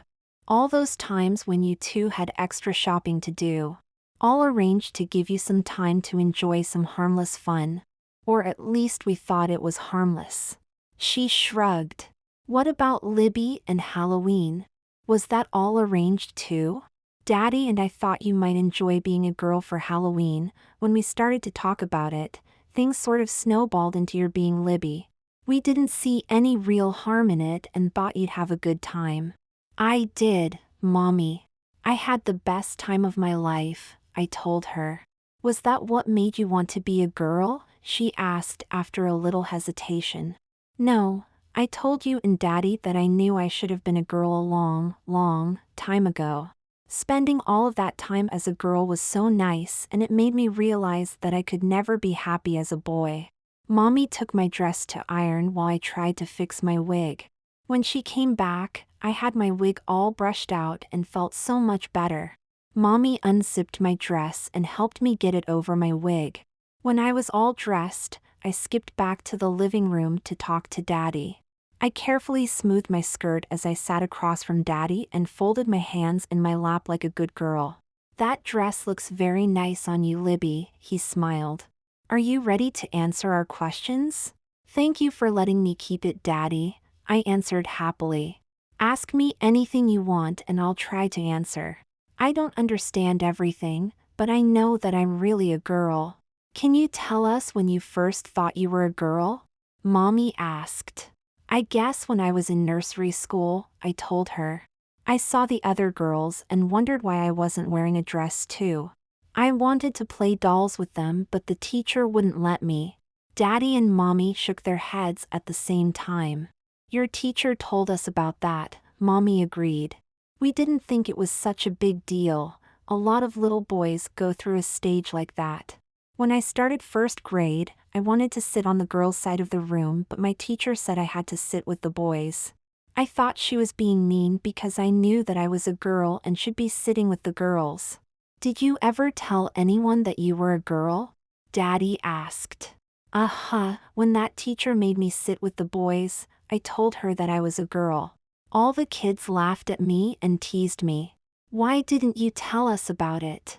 Mommy asked. We told you never to keep secrets. I know, but I was afraid that you'd laugh at me too. I bit my lip to keep from crying. Whenever I remembered about how much I was teased, I wanted to cry. Everyone at school was laughing at me. We would never laugh at you, Libby, Daddy insisted. Boy or girl, you're still our kid and we love you. Biting my lip didn't help. When Daddy told me that he and Mommy loved me, I broke down and cried like a little baby. Mommy handed me some tissue to cry my eyes. She rubbed my back and asked if I felt like going on. I dried my tears and nodded. Yes, I waited way too long to tell you guys. I want to make sure you understand how I feel. Good girl, Daddy smiled. Now, tell us more about these boys that you think are cute.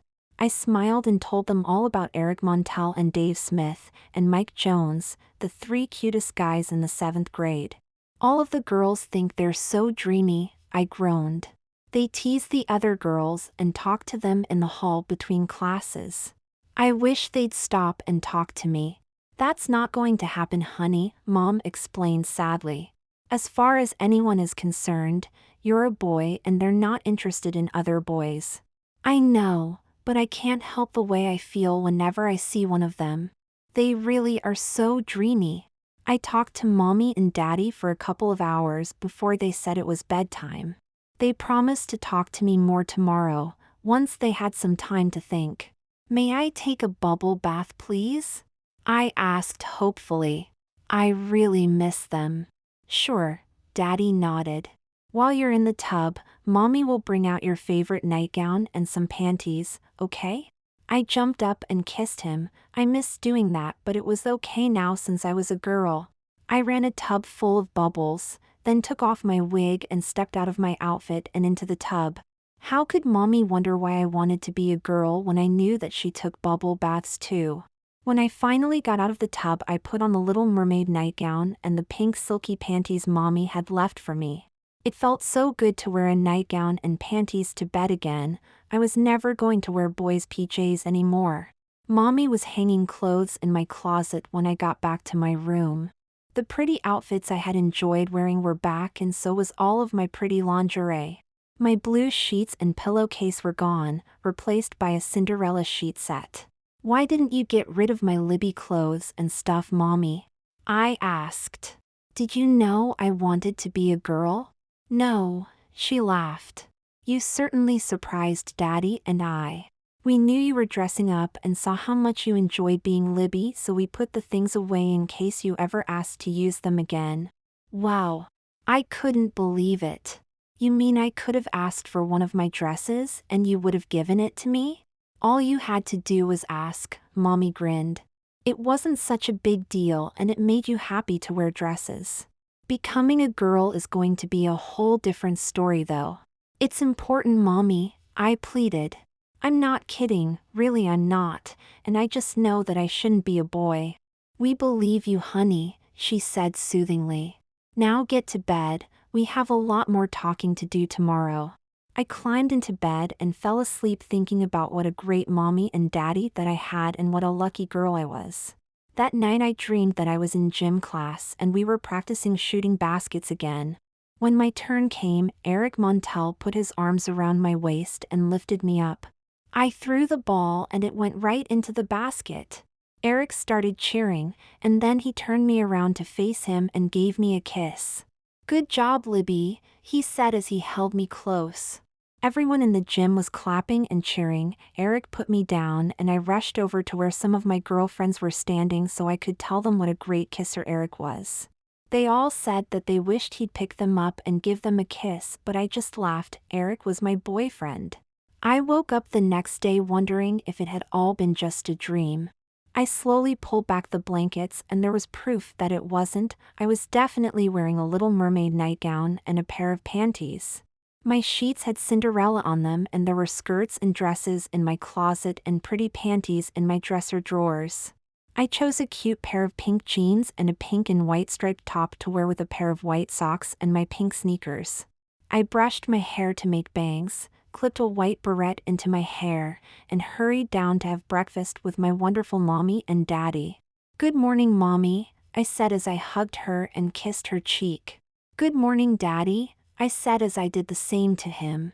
You look nice, Libby, but why are you wearing pants? Daddy asked. I thought you'd want to wear a really pretty dress. I don't mind pants, Daddy, I smiled. These are girls' pants. I don't want to have to wear boys' clothes, that's all. Unfortunately, you're going to need to wear boys' clothes for a little while yet at least, Mommy explained. You can't leave school on Friday as a boy and show up on Monday as a girl, but I told you, I'm not a boy. Why didn't they understand? We heard you, Libby, and we believe you, but unless and until we can get this whole thing straightened out, you'll have to look like a boy. Daddy insisted. But only for school, sweetheart, Mommy added. When you're not in school, you can wear pretty dresses anytime you like. Daddy and I were up very late last night, she continued. We looked up a lot of things on the internet and we've decided that you have to talk to a doctor. How come? I shrugged. I'm not sick. Not that kind of doctor, Daddy broke in. A doctor who specializes in boys who want to be girls. Like a shrink? Something like that. He shook his head and laughed. This would be a psychologist who will talk to you and make sure you really understand what you've told us. He'll talk to you and ask a lot of questions and make you take some tests. Then you'll probably have to have some blood tests done to make sure there's nothing physically wrong with you. Will he turn me into a girl? I was psyched. I'd do anything to be a girl. If he thinks it's the right thing to do, he'll recommend that you become a girl. It won't be easy, Libby, Mommy quickly added. Even if the doctor thinks you should be a girl, you'll have to take pills and wait for about a year. I can wait. You'll have to live completely as a girl during that time, she continued. You'll have to be able to convince everyone you know that you're a girl.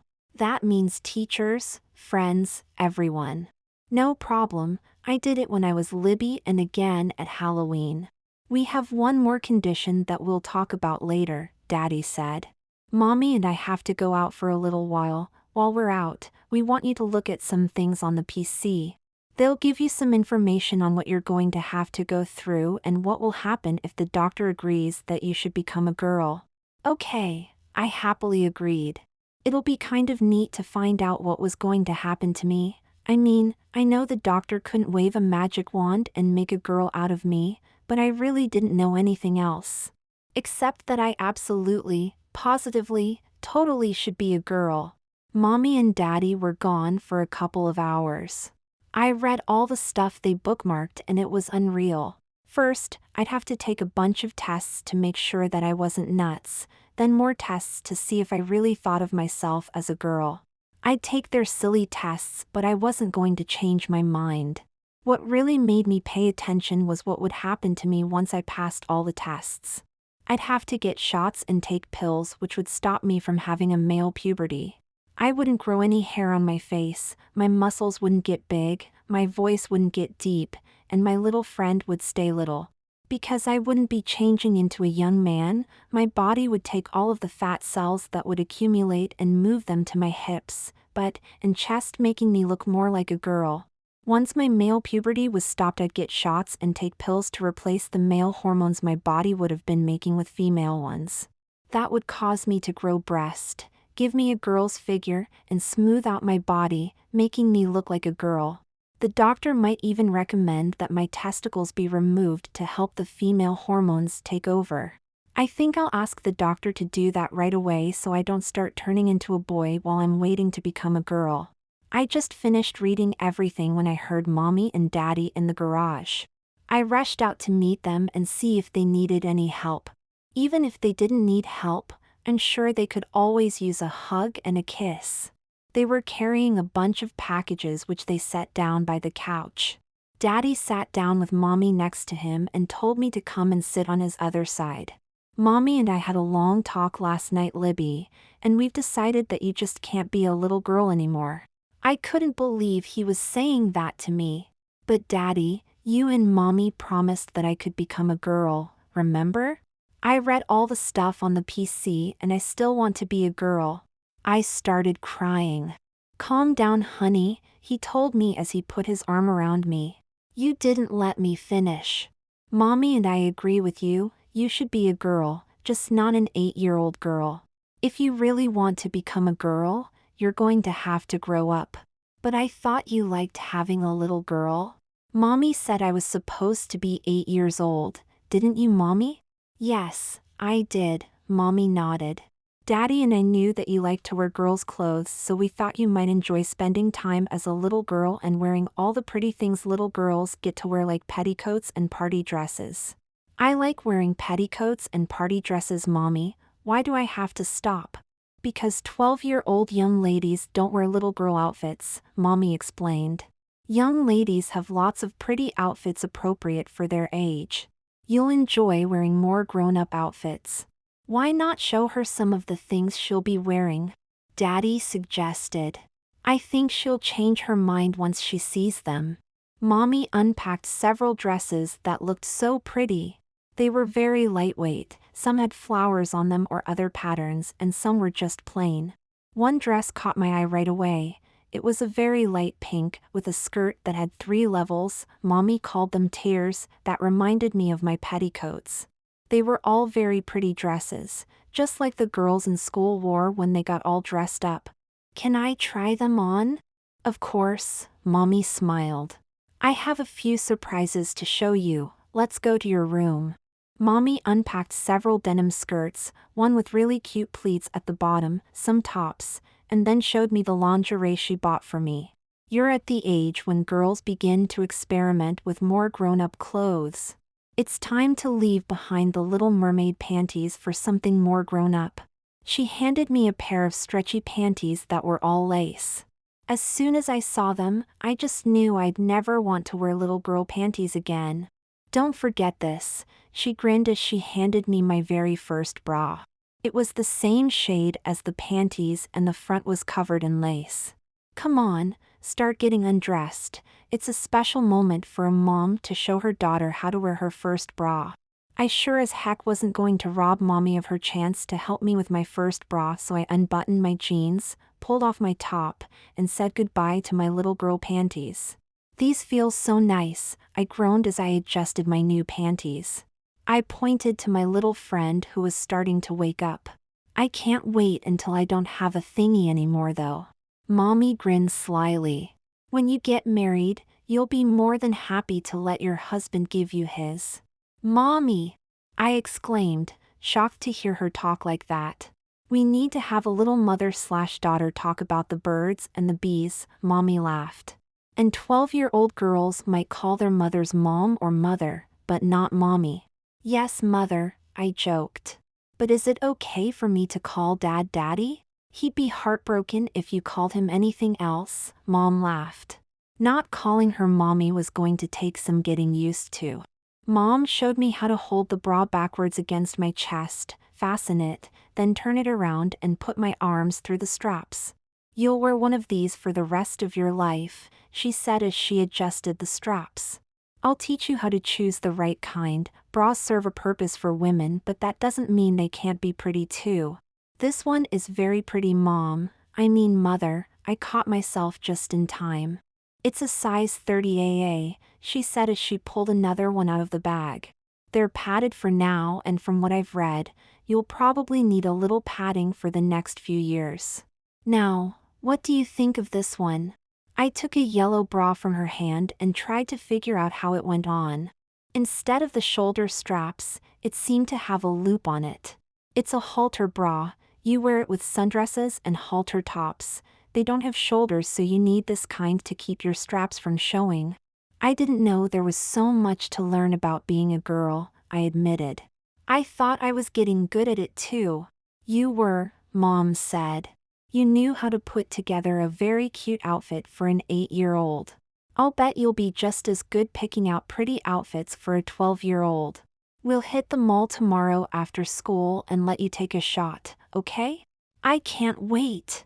I exclaimed as I ran my hands over my new panties. I love you, Mommy. I put my hands to my mouth as if I could stop the sound I'd already made. It's okay, Libby, Mommy still has a nice sound to it. She smiled and we continued exploring my new clothes. What do you think of these? She asked as she held up a pair of pantyhose. Your knee socks days are over, young lady. It's time to start showing off those pretty legs of yours. I took them and gently inserted my arm the way she had done. They were very sheer and made my arm look kind of pretty.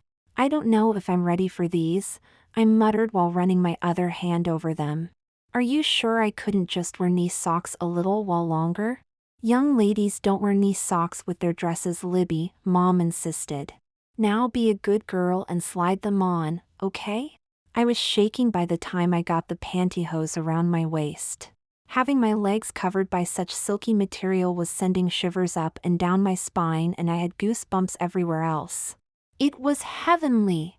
Libby, are you okay? I heard Mom call. What's wrong, sweetheart? When the shivers stopped and the goosebumps went down, I drifted back to earth. Nothing's wrong, Mom, I stammered, trying to focus. I've never had these kinds of feelings before, that's all. So, do you still want to be an 8-year-old?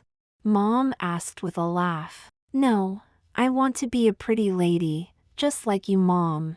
Mom smiled and handed me a lace-trimmed half-slip to wear, and then showed me how to zip up my new pink dress without any help. I stepped into a pair of low-heeled pink shoes. Mom promised to buy me a pair of heels as soon as I was ready, and then she styled my wig into a style that looked older. Are you ready to show Daddy how nicely his little girl has grown up? Mom asked as she sprayed some cologne on me. I guess I shouldn't skip, right? I laughed. Mom looked at me kind of funny for a couple of seconds. No skipping, she said with a funny smile. I've got a better idea. 10 minutes later, I walked into the living room with a sway to my hips and Daddy nearly had a heart attack. Good God, Libby, he whispered. What happened to that adorable little girl that used to skip everywhere? I winked at Mom and then walked over to Daddy, put my arms around his neck, and kissed his cheek. She grew up, Daddy, I whispered in his ear. Do you think Eric would like to play basketball with me now? I know exactly what he'd like to play, and I'll break every bone in his body if he tries. Don't worry, Daddy, I'll be a very good girl. I promise. I know you will, honey, but you and your mom still need to have a long talk. Things are going to be a lot different for you from now on. It felt so good to know that my parents loved me so much. I pulled Mom close enough so that I could hug her and Daddy at the same time. Dad contacted the doctor about me, and he and Mom had a few meetings with him before we all met together. Dr. Lynch seemed like a nice guy. He told me that I looked very pretty and that he would help me as much as possible, but that we'd have to talk about my life and then take some tests before anything could be started. Dr. Lynch asked me lots of questions like, did I ever want to be a girl before I started dressing up? How often did I dress up? Did I pretend that I was a girl when I dressed up, and even if I liked boys or not? I told him that I always thought that I was really a girl but somehow ended up as a boy. I dressed a little bit almost every day until I was allowed to be Libby. I never thought that I was pretending to be a girl when I dressed up. I just thought that I was wearing the kind of things that I should have always worn, and yes, I liked boys very much. He asked what I would do if he didn't think that I should become a girl. Would I keep dressing up? Would I stop and try to become a normal boy? I answered as honestly as possible. If I couldn't become a girl, I don't know what I'd do. Of course, I'd keep dressing up, and no, I could never be a normal boy because I know that I'm really a girl. Dr. Lynch thanked us for coming in and had us set another appointment for 2 weeks. He also sent me to get some blood tests done and a physical before I came back to take his tests. Mom, Daddy, and I went back for several more visits before Dr. Lynch told us that in his opinion, the best help for me would be gender reassignment. Mom and Daddy seemed very happy, but I didn't know what he was talking about. I'm recommending that you become Libby. He smiled when I asked him to explain. Your blood tests indicate that you're not likely to experience any growth spurt that will make you taller than about 5 feet tall, and your level of male hormones is well below normal. The psychological tests that I had you take point to a very dominant female personality. You consider yourself to be female and you have the same interest in boys as any normal girl your age. I'll make this as easy to understand as possible, Libby. I think you're going to be a very pretty and very popular young lady. Does that mean? I was so excited that I couldn't finish what I wanted to ask. Dr. Lynch handed me a paper with the name of another doctor. This is an endocrinologist, he explained. That's a doctor that works with the chemicals in your body. She'll give you shots and pills to take to stop your body from trying to make a boy out of you. Once she's satisfied that your body isn't going to grow any more muscles or other male characteristics, she'll start giving you the chemicals that will change you into the lovely young woman I have no doubt you'll turn out to be. He said more things about meeting with him once a month for at least another year, but I was crying too much to listen. I got my very first girl shot a week later.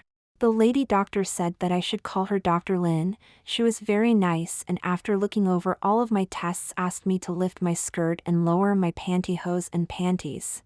Mom held my hand as the doctor gave me a shot in the butt.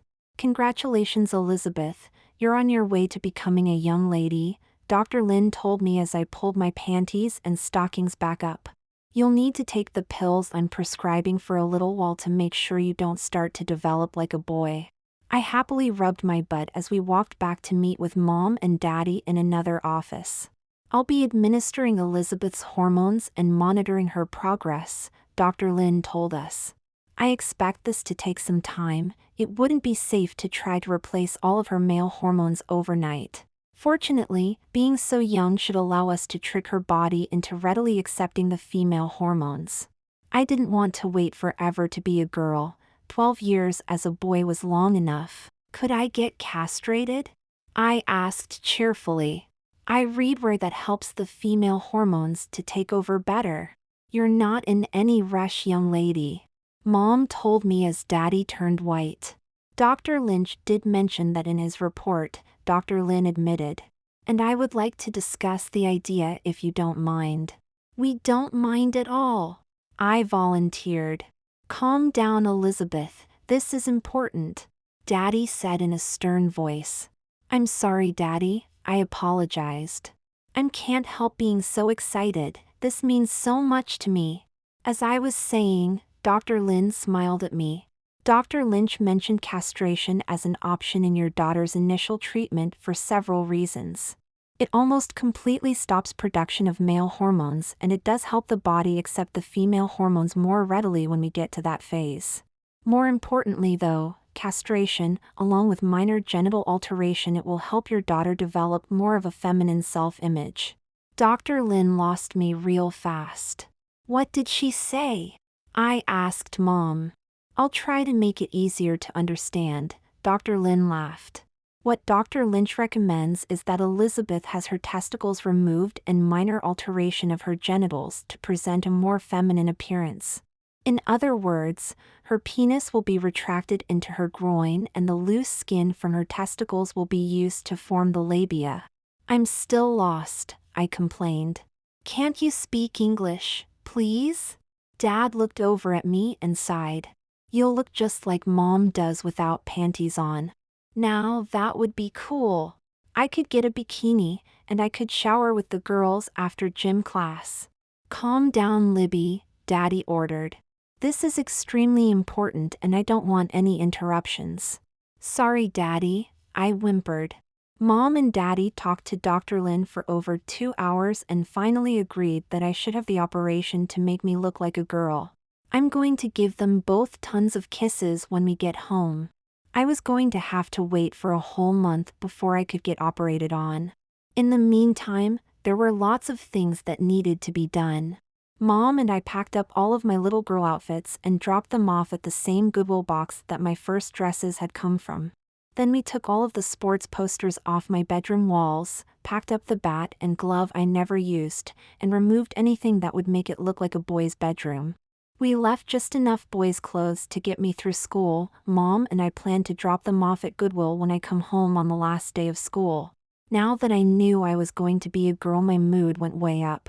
I paid attention in class again, did my homework, and my test scores showed it. By the end of the year, I had gone from barely passing to A/B average. My teachers were glad that whatever had pulled down my grades was over. They told me that they hoped I'd come back in the fall ready to learn. I promised them that next year would certainly be different. Mom was waiting for me as I left school. She had all the bags of my old clothes in the back, ready to drop off. "There he is," I shouted as we drove past the school. "That's Eric, the cutest guy in the world." Mom looked at Eric and nodded. He is cute, but you're still too young to date. Don't worry, Libby. She smiled and patted my leg. When you're old enough, Daddy will have to beat the boys back with a club. On the way home, Mom gave me some surprising news. We were moving out of the Heartwood School District. Next fall I'd be starting the 8th grade at Laketon Junior High. Daddy was starting his own company, and that looked like the best place for customers. I just dropped off a request to have all your records transferred there. You might want to take a look at something that came in the mail today. She handed me an envelope from the state. I opened it and found a birth certificate for Elizabeth Marie Martin. You're now officially a girl now, Libby. I was so excited. I kept staring at the paper and reading it over and over. I loved seeing the word female in the box for my sex. It was what I had wanted all my life, and now I had it. We'll stop home so you can change into something pretty, Mom told me. Now that you're officially a girl, you won't want to be dressed like a boy, right? No way, Mom, I shouted. I promised you that I'd never be a tomboy. I'm going to wear that white skirt you bought me and that blue halter top. I'm through with boys' stuff. I'm going to be such a princess. I rushed to my room as soon as we got home. I couldn't wait to get my stupid boys' clothes off so I could on something really pretty and feminine. I gave Mom the clothes I had been wearing, leaving nothing on but a pair of white bikini panties. I dug out a white halter bra from my drawer and expertly fastened it. I stepped into a half-slip that was almost as poofy as my old petticoats, and then pulled on the 3-tiered, full white skirt I had gotten at the mall a week ago. I pulled on my halter top, fastened the strap around my neck, stepped into a pair of sandals, and it was off to get rid of the last of Eddie's clothes. I felt wonderful as the breeze whipped around my bare legs and cased my skirt to flare.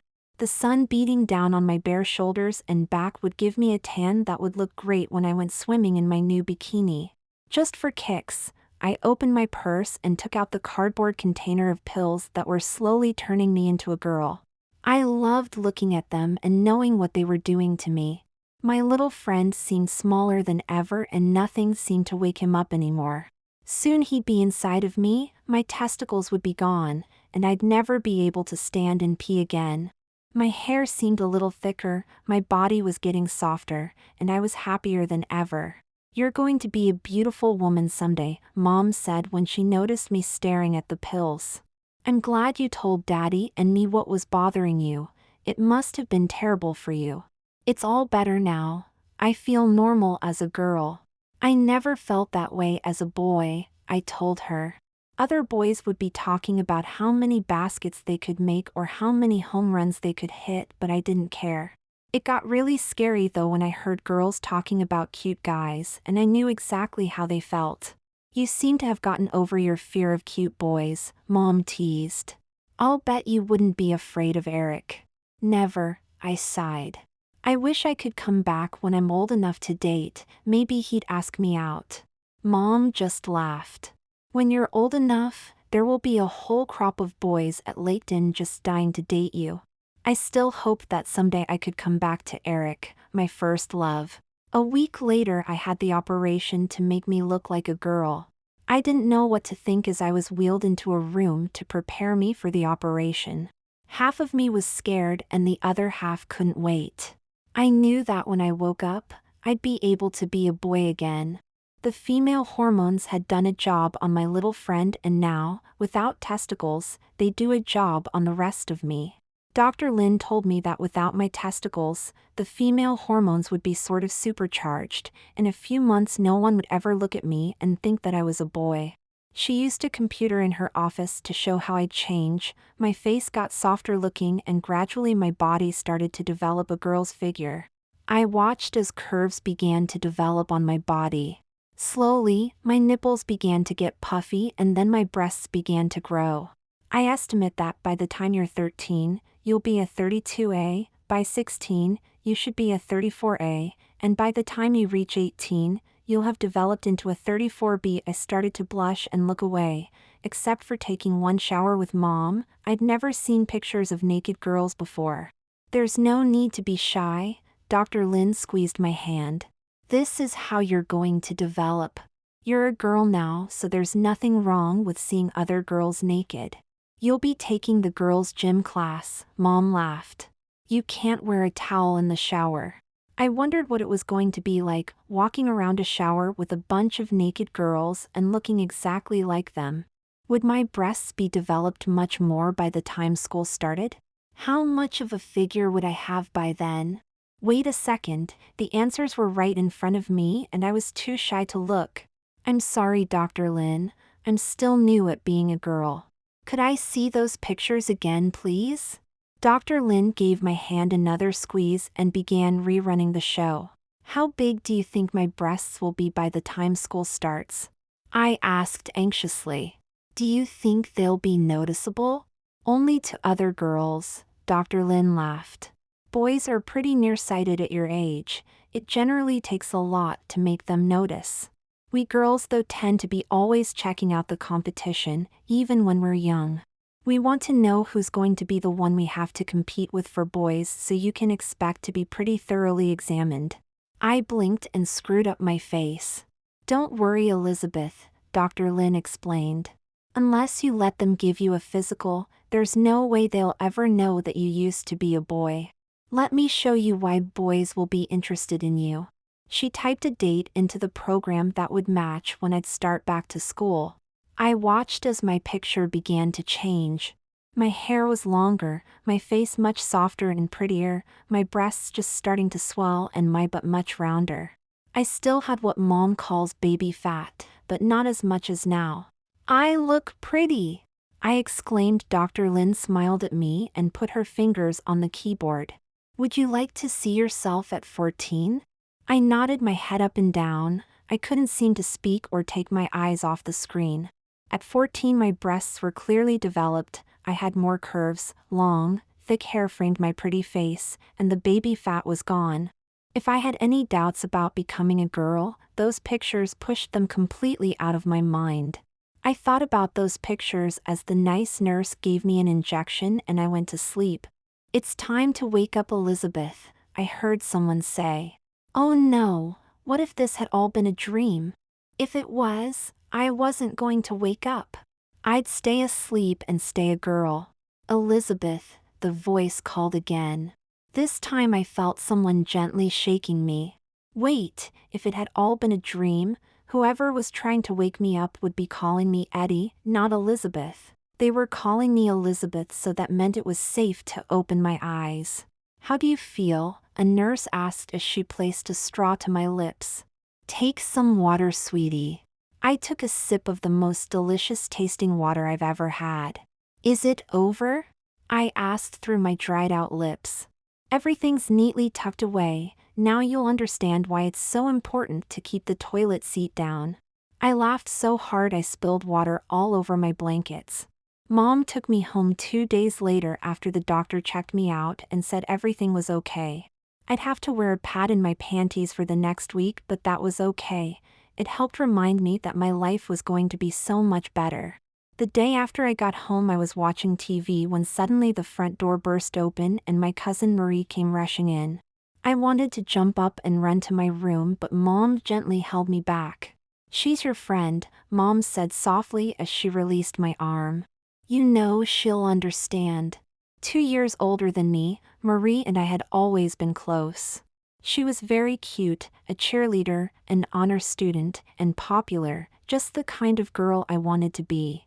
"Hey Eddie," Marie called as she came into the room. "Mom says you were in the hospital and have a surprise you want me to see." She saw me sitting there in my pink gauze nightgown, blowing on my fingers to dry my pink nail polish, a copy of Tiger Beat lying next to me. After blinking several times she shook her head and rubbed her eyes. "Okay Eddie, I give up," she finally laughed. "What's the joke?" "There's no joke, Ree." I glanced up from blowing on my nails using my favorite name for her. "My name's Libby now, that's short for Elizabeth Marie." "Run that past me again?" she asked, her face showing the confusion she was feeling. "I thought you said your name was Libby." I smiled and stood up to better show off my pretty nightgown. "Yep, my name's Libby now and this is the surprise." You want to wear girls' clothes and call yourself Libby? What's wrong with this picture? Ree asked. You wear girls' clothes, nail polish, and have a girl's name, don't you? I always enjoyed teasing Ree, and this was going to be bunches of fun. Yeah, but I'm a girl and you're a surprise, so am I. I grinned as her face got all screwed up. She turned to her mom, who was smiling and shaking her head yes. Is this a joke or what? She finally asked my mom. I have an idea, Libby. Why don't you show Ree how pretty your room looks now? Mom winked. I'm sure you girls have a lot to talk about. Ree shook her head but followed along to my room. Good grief, Charlie Brown. What happened to your room? Were the first words out of her mouth when I opened the door to my bedroom. Mom and Daddy fixed it up for me. Isn't it pretty? Ree took in the pink walls, the white rug, my beautiful bed with the ruffled canopy and sheets. I could almost hear the wheels grinding together inside her head. Check out my closet. I slid back the door, revealing a row of pretty outfits. This isn't a joke, is it? She finally managed to ask. You're wearing a nightgown, doing your nails, you read Tiger Beat, your room is every girl's dream come true, and you have a closet full of dresses. Nope, it's not a joke, I insisted. I could take my panties off if you need more proof. You're wearing panties too. Of course I am. Don't you wear panties? But, I'm a. You mentioned that before and I told you. I know. Ree kept shaking her head. All right, smarty pants. Prove it. I raised my nightgown and lowered the pretty blue panties I was wearing. Do you believe me now? I asked smugly. It's gone, Ree exclaimed. What happened? Where are your nuts? My thingy's still there, at least for now. A nice doctor tucked it away after he cut off my nuts. I look like a girl now and the hormones will work better. You're really going to become a girl? She asked, still having trouble believing it. I always wanted to be a girl, I told her as I pulled my panties back up and adjusted my nightgown. I cleared some of my baby dolls that were sleeping in my bed so that Ree and I could sit down and talk. After I told her my story, we looked over pictures Mom had taken of me in my party dresses and my princess costume. You're right, she told me. You should have been a girl. You're way too pretty to be a boy and you seem so much happier now. I feel much better now. I just always knew something was wrong. I never liked doing the kind of things that boys do. I just never felt right. Something inside of me kept telling me that I shouldn't have been a boy. Being so short didn't help either. Don't worry about that, she said excitedly. Being short will be a real bonus for you now. A lot of the big, strong guys like little girls. Haven't you ever noticed the jocks are always with some sweet, little thing? You do like boys, don't you? That was another problem for me. I had crushes on a couple of guys which drove me nuts. Ree's eyes lit up when I mentioned having crushes on other boys. Cool. Who was your biggest crush? Did he make you feel all funny inside whenever you looked at him? That's easy. My biggest crush was on a boy named Eric Montel. He has green eyes, light brown hair, and he's so cute. Did you ever want him to kiss you? He used to pick me up to shoot baskets in gym class. I felt so funny because I didn't want him to put me back down. If he would have kissed me, I would have died. Yep, you're definitely a girl. Ree shook her head. I told you so. I stuck out my tongue, which caused her to swat me with my pillow. I grabbed another pillow and the battle was on. Later, two exhausted but happy girls trooped back to where Mom and Aunt Beth waited for us. Remember that little sister I always wanted, Mom?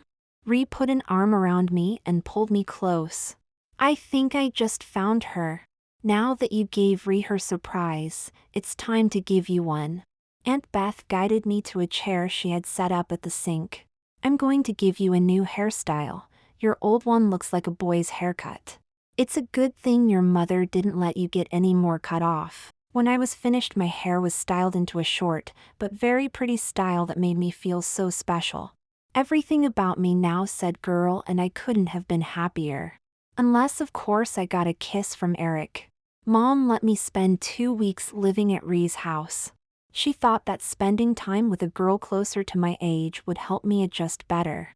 Uncle Pete seemed a little shocked when he saw me, but Mom, Daddy, and Aunt Beth had already explained everything, so after a minute or two he was okay with me.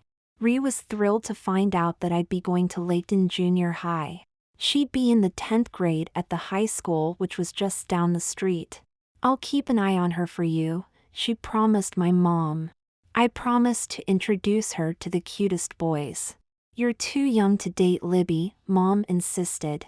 But I don't think that, Daddy, and I would mind if you went to a dance or two at school. Aunt Beth says they're very well supervised, so you won't be able to go off in a corner to suck face with some boy. Aw, Mom, you take all of the fun out of life, I joked. I can't wait until I'm old enough to suck face with a cute boy. Behave yourself, young lady, or you'll find yourself back in 3rd grade wearing Little Mermaid panties. Mom fired back. Oh goody, I could wear my pretty party dresses and petticoats. But no training bras, and you won't take any more female hormones, which means you'll stay flat as a board. I pretended to be very hurt. That's fighting dirty. I pouted and thrust out my chest to show off my puffy little nipples. You know how much I want boobies. My Uncle Pete never said a word about my becoming a girl. He was Daddy's brother, and I'm sure he was told all about what had happened to me. No matter what though, he was a real sweetie, just like Daddy, so I knew he'd understand. Ree and I rushed to unpack my stuff. She had a bunch of friends she wanted to introduce me to, and she said that a couple of them had nice little brothers that might like me too. I had a great time with Ree. She was just like a big sister to me, showing me how to put on makeup, letting me borrow her nail polish, and making sure that everyone knew that I was her cousin and that they should be nice to me. After a couple of days, Ree convinced Mom and Aunt Beth to let me go to a nearby amusement park with her and some friends. She said that there would probably be some boys my age going, but that she'd make sure that nothing happened. Some cousin she could at least let me suck a little face. After all, I had so much to learn about being a girl, and cute boys would probably be great teachers. A couple of Ree's girlfriends brought along their little sisters so I wouldn't feel left out. Ree and her friends split off from our group, so my new friends and I took off for the Ferris wheel and the roller coasters. It was so cool being with girls my age. We hit it off right away, talking about the cute guys in Tiger Beat and the latest fashions for our age group.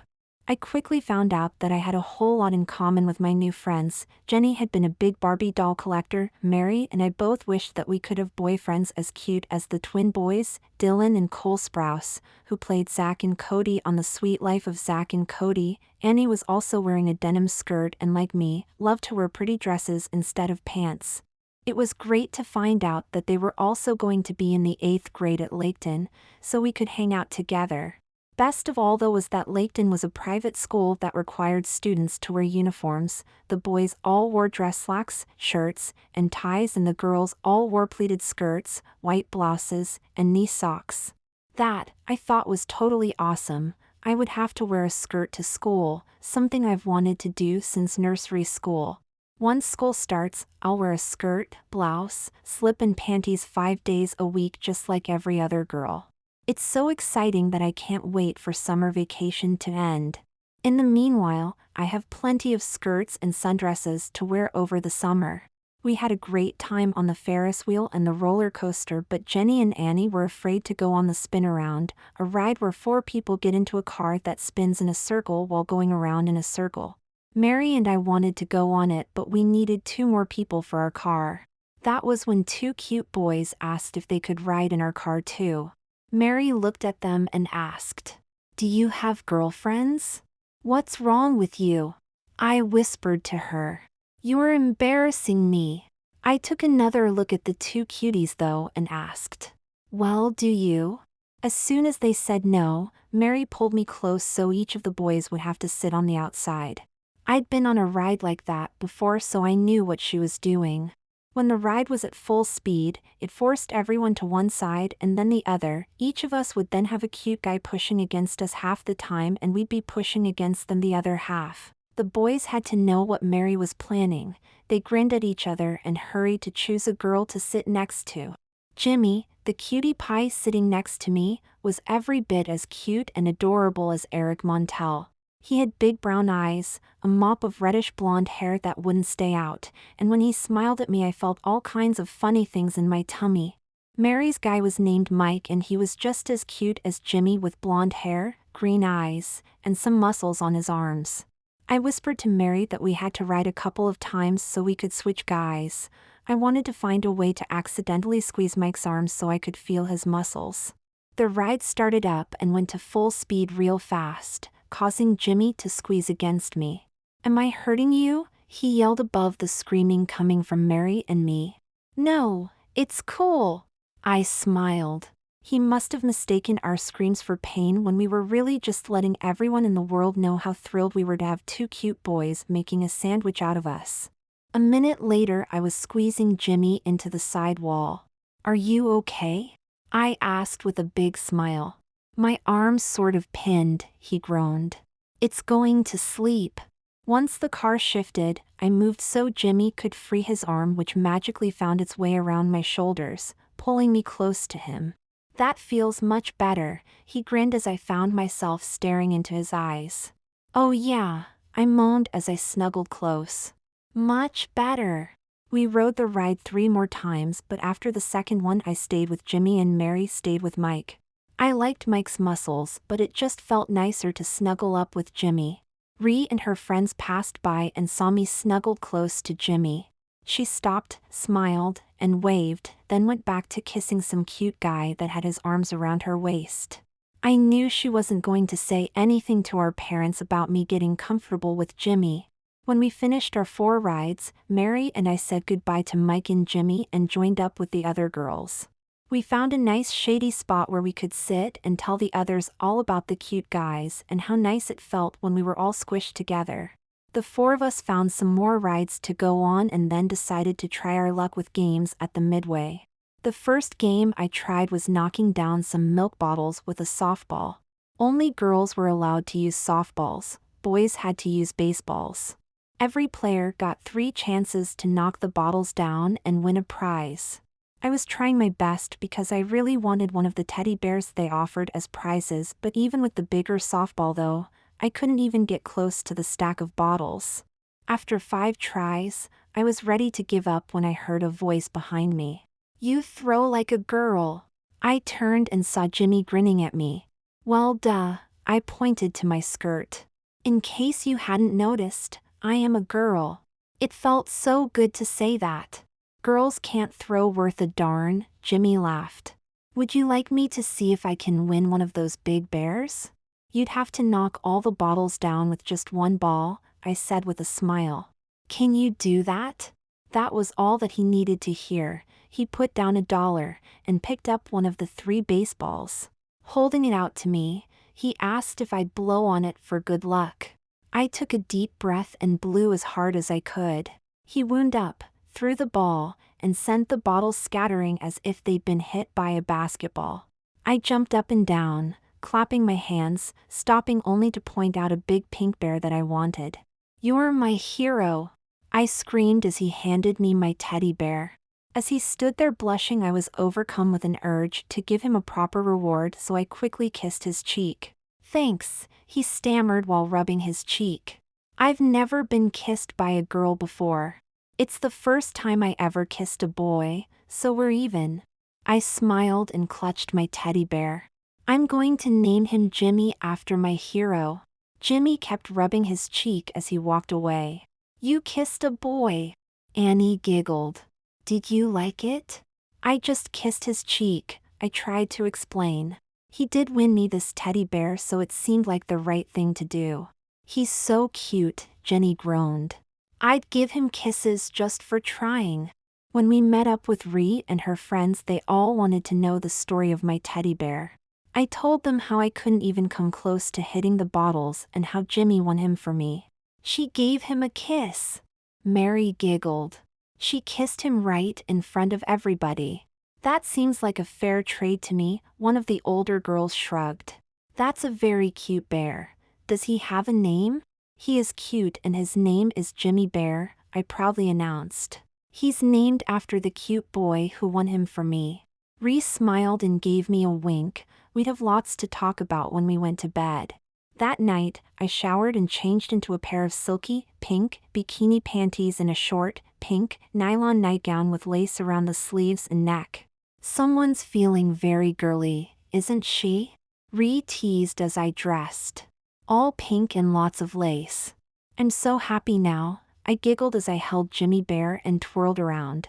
I hated being a boy. I never had this much fun when I was a boy. That's because you were never really a boy, Ree explained as she painted my toenails a pretty shade of red. You looked like a boy and so everyone thought you were a boy and treated you like one, but you were really a girl. That's right, I quickly agreed. I always knew that I was a girl, but I was afraid to tell anyone else. I would have believed you, she smiled. I always thought you'd make a great girl. I'll bet Jimmy thinks so too. I started to giggle and couldn't stop. The next thing I knew, Ree and I were both rolling around on the floor, laughing like crazy. What's going on, girls? Aunt Beth asked as she rushed into the room. Ree's teasing me, Aunt Beth, I managed to say between howls of laughter.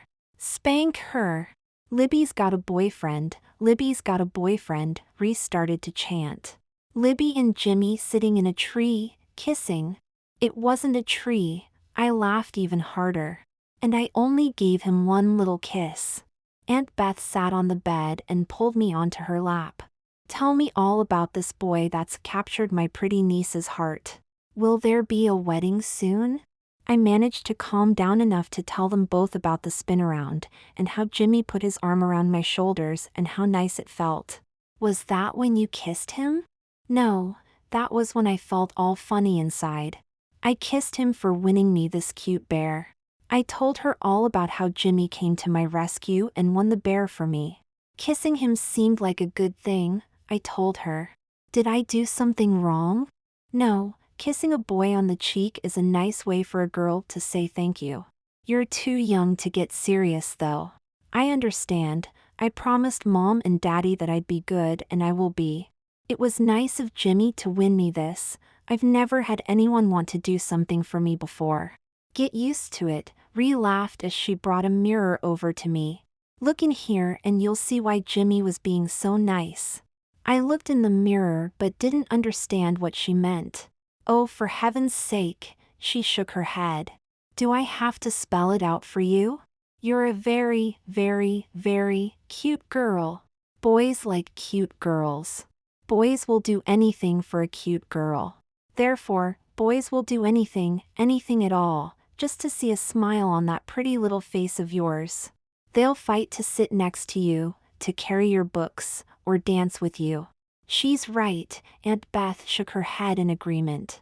Boys are going to go nuts over you. What should I do? I wondered aloud. Enjoy it, they both shouted. I felt so confused. Boys had always teased me and girls had always ignored me.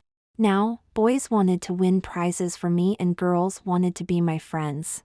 This was so new to me. I hoped I didn't mess up. My new girlfriends were so nice and Jimmy was so cute. Later the next week, Aunt Beth chaperoned a shopping trip for me and my girlfriends. Annie was having a pool party and we all wanted to get new bathing suits. We went from store to store trying on different suits and were having a great time. We were nearing the food court when Mary spotted Jimmy and Mike, the guys from the amusement park ride. They were sitting with a group of boys and had noticed us first. There's your honey, Jimmy, one of them teased. Are you gonna get another kiss? The teasing seemed to be bothering Jimmy, who was doing his best not to look directly at us. Even from a distance I could tell that he was blushing. It wasn't nice of the other boys to tease Jimmy for being so nice to me, but what could I do? An idea suddenly popped into my head. I called the other girls together and told them my plan. That's a great idea. Mary laughed when I told them what I wanted to do. I get Mike. Annie and the others divvied up the other boys as we walked towards their table. "Hi, Jimmy," I said on my sweetest voice. "Thanks for winning that bear for me." Of course, the other boys immediately began teasing Jimmy, making him blush and fidget, looking for a way out. On my signal, my girlfriend split up and rushed to the boys they had chosen, threw their arms around their necks and gave each a big kiss. "Yuck, you're gonna give me girl germs," one boy complained as he brushed his cheek. "What did you do that for?" another complained. "If you don't stop teasing Jimmy, we'll do that to you every time we see you," I threatened. "Bye, Jimmy," I waved as we walked away. Jimmy and Mike were the only ones smiling. "My guy was cute," Annie sighed. "Can we go back and do it again?" "Anytime you need help like that," Jenny agreed. "Count me in." "You are such a snot," Aunt Beth told me when she finally finished laughing. "That was so funny." "It wasn't nice of them to pick on Jimmy. They deserved what they got," I insisted. We finished our shopping and were just leaving the mall when I heard someone call my name. I turned around and saw Jimmy running up to me. "You were so cool," he said as he caught his breath. "You didn't have to do that though. The guys were just having fun." "Well, I didn't think they were being very nice to you." I stamped my foot. "Since you were so nice to me, I wanted to help you." "Gee, that's pretty neat." He smiled and shook his cute head. You know there's a dance coming up at the youth center next week. My friends and I always go. Maybe we'll see you there?" Jimmy had his back turned to Aunt Beth and the other girls, who were all grinning and shaking their heads yes. "That sounds like fun." I smiled, which seemed to make him happy. "But I'm staying with my cousin Ree. I don't know where the youth center is and I'd have to get permission from my aunt." Jimmy's smile disappeared when he heard that, making me feel very sad. "I think it would be okay if you went," I heard Aunt Beth say. "It might be a good way to make some new friends." Jimmy's smile popped right back onto his adorable face. "My family's moving somewhere around here," I explained. "I'm not sure where yet, but I'll be going to Laketon Junior High next year. I don't know anyone except for Annie, Jenny, and Mary. Their sisters are friends with my cousin Ree." "You're going to Laketon?" Jimmy shouted. "Way cool. I'm going there too." Looking into his eyes made me feel so funny, just like I did when Eric used to pick me up. I just wished that I was wearing something prettier than my denim skirt. "Someone's got a big crush." Aunt Beth laughed as we watched Jimmy practically float out the door. "He seems like a nice boy." "Do you really think he likes me?" I asked, hoping the answer would be yes. "He won a teddy bear for you and he practically begged you to go to the dance," Jen laughed. "You are such a ninny." I stuck my tongue out and laughed. It felt terrific to finally be a girl. I practically begged Ree to teach me how to dance. I only had a couple of days to learn and it was so important. I didn't want to look like a total dork in front of the cutest boy in the whole world. "What am I going to wear?" I kept asking Ree as I tore outfits from my closet. "Jimmy's so cute, I want to look extra pretty for him." "You are such a girl," she laughed. "How could anyone possibly have thought you were a boy?" "Beats me," I shook my head. "All they had to do was ask. I would have told them." "You never heard me say that I was a boy, did you?" "No, come to think of it, the subject never came up." "Too bad," I laughed as I unzipped a dress. "I wish someone would have asked me. It was terrible pretending to be a boy." I wiggled out of the shorts I was wearing, took off my top, and pulled the dress over my head. It was a light blue, pullover style with a tiered skirt. I swung from side to side, enjoying how the skirt swayed. Ree started clapping and whistling. "Watch out, Jimmy," she laughed as I walked across the room, trying to make my hips swing back and forth. "Do you think he'll try to kiss me?" I asked hopefully. "Boys that age are too shy," Ree shook her head. "You have to wait till they're at least 14 before they get up enough nerve to kiss." I don't know if I can wait any longer. I wanted a kiss from Eric so badly and now I won't get one from Jimmy either. I pouted. What does a girl have to do to get a kiss? She has to wait until she's older, Aunt Beth said sternly as she came into the room. Otherwise, it's back to being 8 years old again, and you know what that means? I looked down at the twin bulges pushing out the front of my dress. I wasn't going to take any chances on losing my nice new boobies. I quickly crossed my arms over my chest. I'm sorry, Aunt Beth, this is all so exciting. Please don't take away my boobies. You need to learn how to handle boys, Libby, Aunt Beth said as she sat me down on the bed next to her. Boys are a lot like matches. They're nice to have when you need one, but they can be very dangerous to play with. But how will I ever learn to handle them if I can't date one? I pouted again. You even said that Jimmy seemed like a nice boy. He does seem like a nice boy, Libby. That's why I'm letting you go to that dance. Maybe you didn't notice, but I said yes without even calling your mom and dad. Thank you, Aunt Beth. That was very nice of you. Do you think Mom and Daddy would mind? I think it'll be okay, honey, but I'm sure that they'll expect you to act like a young lady instead of a streetwalker. From the look on her face, I realized that she must have watched me swinging my butt as I walked around the bedroom. Would you believe that I was just, taking it out for a test drive? Aunt Beth and Ree both broke up laughing. Didn't you ever do that, Mom? Ree asked, her eyebrow lifted in an arch. Every girl does it, my aunt laughed. We try on out Mom's clothes and high heels when we're little girls, and then we move on to trying out our new figures when we're a little older. Developing breasts and a figure can be so exciting, and it's only natural to want to be a sexy lady, but a real lady doesn't have to act that way. She knows how to attract and keep a good man without ruining her reputation. Be patient, Libby. Your mom will teach you everything you need to know. Someday you'll be a beautiful woman.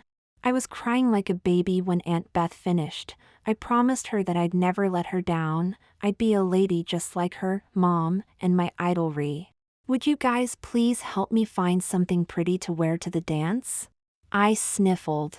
Jimmy's the first boy to be interested in me as a girl, and I want to make a good impression on him. You've already done that, Aunt Beth laughed. You had that boy eating out of your hand at the mall. I'll make a deal with you, Libby, Ree offered. I'll teach you how to dress if you'll teach me how to turn boys into faithful little puppies like you did with Jimmy. But I didn't do anything. I shook my head trying to understand what was happening. At 12 years old, you've mastered the art of domesticating a male. Aunt Beth laughed.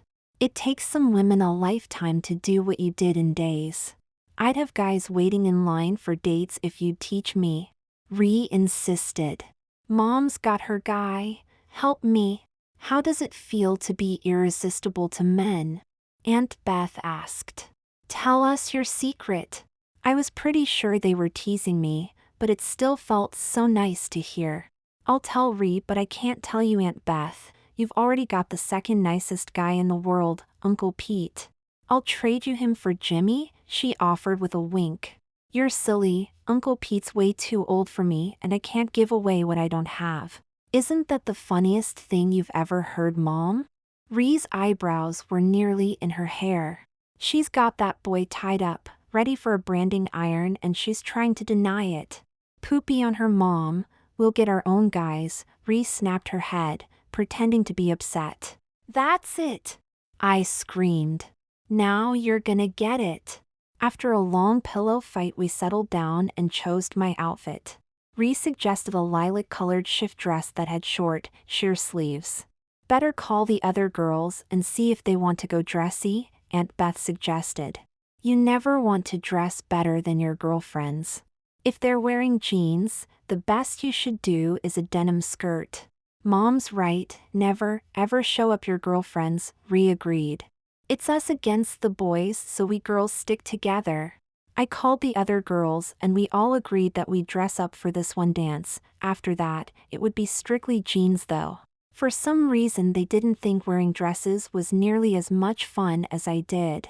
I took a bubble bath and wore my prettiest lingerie for the dance. My panties were the same color as my dress and I even had a matching bra.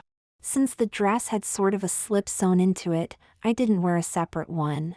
I wanted to wear pantyhose, but Aunt Beth and Ree said girls didn't wear stockings much in the summer. Instead, we made our toenails look pretty and wore open-toed sandals. I couldn't believe how much there was to learn about being a girl, but I wasn't complaining. I loved everything about being a girl.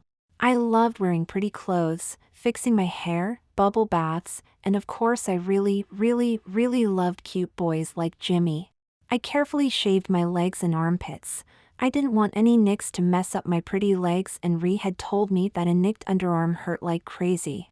Once I was all done with my bath, I spread some nice-smelling after-bath lotion all over, wrapped a towel around myself, and stepped into my room to get dressed. I had just gotten my bra and panties on when I heard a knock on my door. "It's Aunt Beth. I have a surprise for you, Libby. May I come in?" I opened the door and was surprised to see Mom standing there with a big smile on her face. Aunt Beth said that my little girl was going to her first dance. She told me as I ran into her outstretched arms. "Daddy and I didn't want to miss that." "This is so great," I said as I hugged and kissed her. I ran past Mom into the hallway. "I can't wait to see Daddy. I missed you guys so much." Mom and Aunt Beth each grabbed one of my arms before I could get too far. "Young ladies do not greet their guest wearing nothing but a bra and panties," Mom said as they dragged me back into my room. "Let's get you all prettied up before you see Daddy, okay?" "Sorry," I said sheepishly. "I'm just so happy to see you guys again. So tell me all about this young man who seems to have replaced Eric in my baby's heart," Mom asked as she helped me into my dress. "His name is Jimmy and I met him at the amusement park. We rode the spin-around and he sat next to me." "Did it feel good when you crushed each other?" Mom smiled. "It was wonderful." I sighed as I smoothed out my dress. I suddenly realized that I'd been set up. "How did you know we crushed each other? Do you think that's a brand new ride?" Mom laughed. "That ride's been around for ages," Aunt Beth added. "Your mom and I used to ride it with boys when we were teenagers. That's how Daddy and I met." Mom's face looked like she was remembering something very nice. "He was so cute, and when we crushed each other I saw stars." "Was Daddy heavy back then? Is that why you saw stars?" Aunt Beth looked at Mom and they both started laughing so hard I thought they'd fall over. "No honey, Daddy wasn't heavy at all," Mom howled. "I saw stars because he was the cutest boy I'd ever seen." "That's because she didn't see his brother Pete." Aunt Beth pretended to be upset with Mom. "Pete is still so much cuter than Bob, and you know it. That's why you wear glasses and I don't." I didn't need glasses to see his muscles, and his beautiful brown eyes, and that wavy hair. It was so nice to see how much Mom and Aunt Beth cared for Daddy and Uncle Pete. I hoped I'd be that happy when I got married. I stepped into a pair of sandals that matched my dress, brushed my hair, and grabbed my purse. "You're acting like a couple of schoolgirls," I said, pretending to be all grown up. In the meantime, my daddy's waiting to see his beautiful daughter. I tried pulling them to the door, but I was quickly pulled back into the room. "You're not going anywhere yet, Missy." "But I want to see Daddy." "Your daddy will wait until you're presentable." Aunt Beth swung me around and sat me at the vanity. "Were you planning to go on a big date with a special guy and not wear makeup?" Mom asked, seemingly confused. "What kind of a girl would do that?" Aunt Beth wondered. "A girl who doesn't own any makeup 'cause she's too young to wear it?" I shrugged. No self-respecting girl would ever even consider meeting her dream date without makeup on. Mom said sternly, "Do you want your boyfriend to think he's not important enough for you to look your best?" My aunt asked. "He's not really my boyfriend," I tried telling them. "And I think I look pretty good." Mom raised an eyebrow. "You're wearing a pretty dress, your best lingerie, your hair looks perfect, your nails have been filed and polished, you're wearing earrings, but this guy's not your boyfriend?" Aunt Beth started slapping at herself. I should have known better to ask, but I wasn't thinking. "I give up. Why are you hitting yourself, and when can I see Daddy?" "I'm killing tarantulas," she said with a silly grin. I just got off the banana boat. You lost me, I sighed wearily. Now when can I see Daddy? Just as soon as you admit that this Jimmy is your boyfriend and you put some makeup on. I wish he was my boyfriend, I smiled. And I wish I had makeup to put on. Mom pretended to be shocked. You don't own any eyeshadow? How about blush? You must have some in your purse, along with your lip gloss. I shook my head and sighed deeply. I was going to have to play their silly little game if I was ever going to see Daddy before the dance. I held my hands out to show that they were empty. Sorry. See, no eyeshadow, no blush, no lip gloss, no nothing. In the mirror I saw Mom pull something from her purse before reaching for and opening my purse. You must need glasses. She shook her head as she handed me my purse. What do you call this stuff? Looks like makeup to me, Aunt Beth shrugged as she looked in my purse. I looked inside my purse and saw a case with several different shades of eyeshadow, a compact with blush, and several tubes of lip gloss. I love you, Mom. I screamed as I pulled out the makeup and arranged it on the vanity. Now, if you could just show me how to use this stuff? It took about 20 minutes, but when Mom and Aunt Beth finished with me, I looked so totally hot. I was in tears as I hugged them. I've got to be the luckiest girl in the world. Let's go show your dad how pretty you look, Mom whispered. Aunt Beth dabbed my face with tissue to dry my tears as we started out the door. You're not done yet, Rhea announced as she blocked my way. I have something for you too. She pulled one of her hands from behind her back and showed me a bottle of her favorite cologne. Just a little bit, she said as she dabbed some behind my ears. This will drive Jimmy wild when he holds you tight for a slow dance. Do you think he'll do that? I asked excitedly. I know that I'll just die if he puts his arms around me. I'll break every bone in his body if he doesn't. Daddy's voice called from the hallway.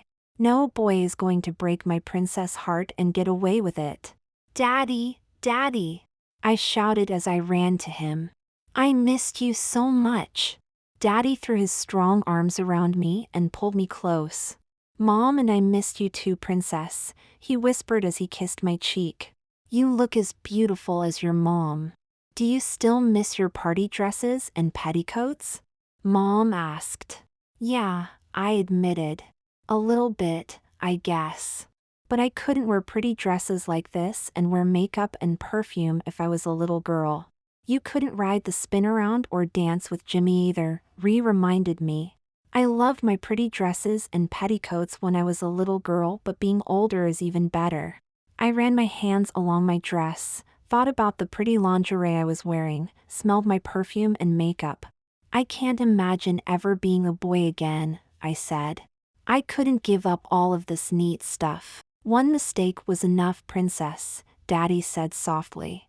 You never really were a boy. You've become a very pretty young lady and someday you'll be a beautiful woman like your mother. After I stopped crying, Mom and Aunt Beth took bunches and bunches of pictures before it was time for the dance. I was worried about so many things as we drove to the youth center. What if Jimmy didn't show up? What if no one asks me to dance? What would I say to Jimmy? Would I do something stupid? As we pulled into the parking lot, I saw my girlfriends standing around in a group of kids. My heart started to pound when I saw Jimmy and Mike standing there, talking to the girls. That's him, I squealed and grabbed Mom's arm. That's Jimmy, the boy in the tan pants. He's cute, Mom agreed after checking him out. You have good taste in boys. I'll have to talk to him to make sure he's worthy of my daughter, Daddy teased as he reached for the door handle. Don't you dare! I screamed as I pulled him back. Jimmy's a very nice boy and I don't want you scaring him. But that's a dad's job, making sure his little girl is safe, Daddy insisted. She'll be safe, dear, Mom told him. She's not a little girl anymore. That's right, Daddy, I'm not 8 years old anymore. I kissed him and Mommy goodbye and tried to get out before he had any more ideas about talking to Jimmy. Don't forget to redo your lip gloss after you kiss him, Mom whispered as I squeezed past her. Hi guys, I called as I walked up to my friends. Sorry I'm late, but my mom and daddy showed up and wanted to take some pictures. I found myself looking over my girlfriend's outfits. They were all wearing dresses and skirts, and like Ree had told me, no stockings. So far, so good. I was just another girl. I started looking around at other girls and realized that mom had been right. I was checking out my competition to see if I was as pretty as they were. Most of them were also wearing dresses or skirts, a few wore jeans but still looked nice. As I turned to look in another direction, I noticed Mike poking Jimmy in the side and pointing to me. I loved the feeling I got when Jimmy looked at me and smiled. Wow! I heard them whisper. Inside, nearly all of the boys stood on the opposite side of the room from the girls. Only Jimmy, Mike, and a handful of other boys stood with us girls and talked. Unfortunately, music was playing and we were still standing there talking. How was I going to get Jimmy to hold me and dance with me if he wouldn't shut up? Anyone wanna dance? I asked, hoping the guys would get the hint. It was a good thing the boys took the hint. It would have looked pretty bad for me to drag Jimmy onto the dance floor. We had 6 fast songs in a room before a break. I think I was doing okay with the moves Ree had taught me. She only showed me a few since she said I'd probably want to spend time sucking face with Jimmy. We all stood around talking, but I noticed that after a little while, the other girls drifted off to find guys of their own, leaving me and Mary alone with Jimmy and Mike. The guys went off to get drinks, giving me a chance to talk to Mary alone. You look so hot, she told me as soon as the boys left. So do you, I giggled as I admired her pretty dress.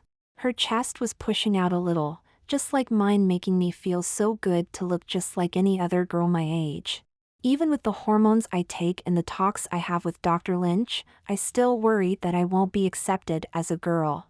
Of course, having a boy like Jimmy think that I was hot and want to spend time with me made feel more like a girl than all of my pretty lingerie. Here's your drink. Jimmy smiled as he handed me my drink, making me feel all funny inside again. Thanks, Jimmy, that was sweet of you. I sipped my drink, smiled and looked into his eyes. When he smiled back, I had an urge to grab him and do some serious face sucking.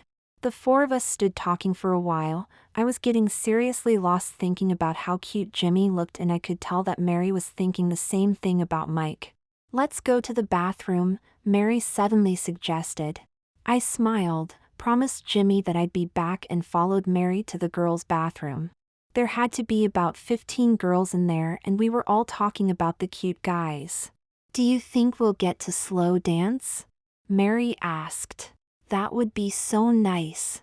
I hope Jimmy asks me, I giggled. It took a lot of work to get ready for this dance. I don't want to waste it. I can guarantee you that it wasn't wasted, she laughed. I was looking around while you and Jimmy were giving each other puppy dog looks. I'll bet every boy here's been checking you out. Are you serious? I jumped up and down, squealing like I was nuts. Maybe a couple of other guys will get brave enough to ask me to dance? Just remember to share, okay? She asked. I'm pretty sure there are enough guys out there for both of us. We wrapped our arms around each other and hugged. I was getting pretty good at hugging. We touched up our hair and makeup and made sure our outfits were okay before walking back to the guys. No sooner had we returned than a slow song started to play. I held my breath, hoping that Jimmy would want to dance to it. Would you be okay with a slow dance? He asked, making me want to shout with joy. I'll give it a try, I smiled, trying to act like it wasn't a huge thrill. As we walked out to the dance floor, Jimmy reached over and held my hand. Okay? He asked. I could almost hear him begging me to say yes. Sure, I smiled and squeezed his hand. I like it. I wonder if his heart was pounding as hard as mine. How could the other kids enjoy the music over the sound of my heart? When we reached the middle of the floor, Jimmy put his arm around my waist and we started dancing.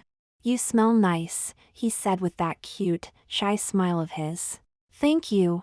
I hope I didn't embarrass you at the mall the other day. Nah, that was so funny, he laughed, making my heart pound even more. It was nice of you and your friends to help. I couldn't resist. I leaned closer and kissed his cheek. Why'd you do that? He asked. Boys can be so dumb. 'Cause you're a sweetie. I giggled and kissed him again. I hope your friends don't tease you again. They'd just be sore losers that I got a kiss from a pretty girl and they didn't. Oh God, this dreamy boy thinks I'm pretty. I can't wait to tell my girlfriends, and Mom, and Ree, and Aunt Beth, and anyone else who will listen. We danced 2 slow songs in a row before another fast one started. Let's get a drink, okay? He asked. Sure. I nodded, too worked up to even talk. He held my hand all the way off the dance floor. Bathroom break! I practically shouted to Mary when we got back. I saw you kiss him, Mary giggled in the bathroom. What did he do this time? I told her all about how he said that I smelled nice and that I was pretty. That's so sweet. Wanna trade, boys? Mine hasn't told me how pretty I am yet. Are you nuts? You can have Jimmy over my dead body. I may not have been a girl for very long, but I wasn't giving up a sweetie like Jimmy without a fight. How about we trade off for a dance or two? I suggested. She was my friend and Mike was cute. Deal, she quickly agreed. But you aren't allowed to kiss him. We hurried back to the boys and some more dancing. Mike was cute and he did tell me that I looked nice, but I preferred dancing with Jimmy. The last song of the night finished and we were standing outside waiting for our parents when Jimmy took my hand again. He squeezed it, leaned close and kissed my cheek. I had a great time, he grinned. Thanks for coming tonight. I had a great time too, I said as I kissed his cheek. You're really a great dancer. You ought to see me dance on roller skates, he said excitedly. Ask your aunt or mom if you can go skating tomorrow, maybe we can get Mary to go too. Mike and I go there every Saturday. He grabbed my hand and rushed over to where Mary and Mike were standing and asked them if they could go too. We all agreed to ask our parents and meet at the skating rink. What if you can't make it? He suddenly asked. How would I know? What would I do then? His face was all screwed up as if he was trying to concentrate on something. Could you give me your phone number? He suddenly asked. I'd call and let you know if I can't make it. I don't have any paper, I said as I grabbed a pen from my purse. Gimme your hand. I wrote my aunt's number on his hand and made him promise to call me if he couldn't go. Mary did the same with Mike. Don't forget my number. I yelled as Mom and Aunt Beth pulled up. I don't think I needed to tell him that since he was staring at his hand and grinning like crazy. Looks like somebody had fun, Mom said as I got into the van. Why is Jimmy staring at his hand like that? He asked if Mary and I could go roller skating tomorrow. I gave him my number in case he can't be there. I answered as if giving a boy my phone number was no big deal. Don't you think you should have gotten permission first? He's going to be awfully disappointed when you tell him that you can't go. Please, Mom, please, please, please, can I go? I begged. I told him that I had to ask you first, honestly I did. Please say yes. I'll need to speak with this young man's parents first. Mom's tone of voice told me that she wasn't about to give in easily. And of course Daddy will have to agree. You're still too young to be dating, but I don't see the harm in roller skating with a group as long as someone's there with you. You and Daddy, and Aunt Beth, and Ree can all come along, I don't mind. Someone's got a bad case of puppy love. Aunt Beth chuckled. If you and Bob are busy, Pete and I could chaperone. Thanks, Beth, but I still need to speak to the boys' family, and if everything's okay, I'm sure that Bob wouldn't want to miss seeing his little girl with her first crush. But Mom, I don't know Jimmy's phone number. I was crushed. How could I go skating with Jimmy if Mom couldn't talk to his parents? You don't need it, Mom said calmly. Girls don't call boys, boys call girls. But he's only going to call if he can't be there. I was getting very upset. This was not working out well at all. If he's going to be there, he won't call, and if he doesn't call, you can't to his parents, and if you can't talk to his parents, I can't go, and if I can't go, he won't know that and he'll think I don't like him, and if... Calm down, Libby, Mom had to shout to get me to stop. You're getting all worked up for nothing. Trust me, that boy's going to call you no matter what. He will? How do you know that? I saw the way he was looking at his hand after you wrote your phone number on it. She reached over and put her arm around me. He may never wash that hand again. I'd bet my house on that. Aunt Beth howled. That boy's head over heels in love with you, Libby. I couldn't think of a thing to say. I just sat there and smiled. I had a boyfriend. I walked into Aunt Beth's house, put away my purse and walked to my room without saying a word.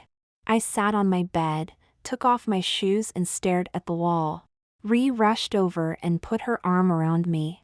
Are you all right, Libby? She asked, all concerned. I turned my head, smiled, and nodded. All right. What happened? Do you want to talk about it? All right, I'm all right, I kept repeating. She's in love, I heard Mom tell Ree. Love, I shook my head. All right, in love. Gosh, Ree whistled softly. If that boy can do this to Libby after one date, maybe I should find out if he's got a brother. My Jimmy, I kept repeating. All mine. Come on, Libby, Ree told me as she helped me out of my dress. Take a nice bubble bath and tell me all about your new boyfriend. I don't remember getting undressed. I remember hearing that Jimmy was in love with me, but not much until I realized I was in the bathtub. Is he a good dancer? Ree asked. Did you slow dance? Is who a good dancer? I asked, suddenly realizing that I was lying in a tub full of bubbles. How'd I get here? Welcome back, Libby. She shook her head. We thought we'd lost you there. What are you talking about? Where did I go? A little town called Love, she laughed. Mom told you that Jimmy was in love with you about an hour ago and you've been zoned out ever since. I do sort of remember her saying that, I admitted. It made me feel so good. I started dreaming about dancing with Jimmy, giving him kisses, and hearing him say that I was pretty. You kissed him? Only on the cheek, twice. I couldn't help it. He's so sweet and lovable. Our moms seem to think he's a nice kid. Your mom's on the phone with his right now. He called? I asked excitedly, jumping out of the tub. I've got to talk to him. Ree grabbed me and held me back.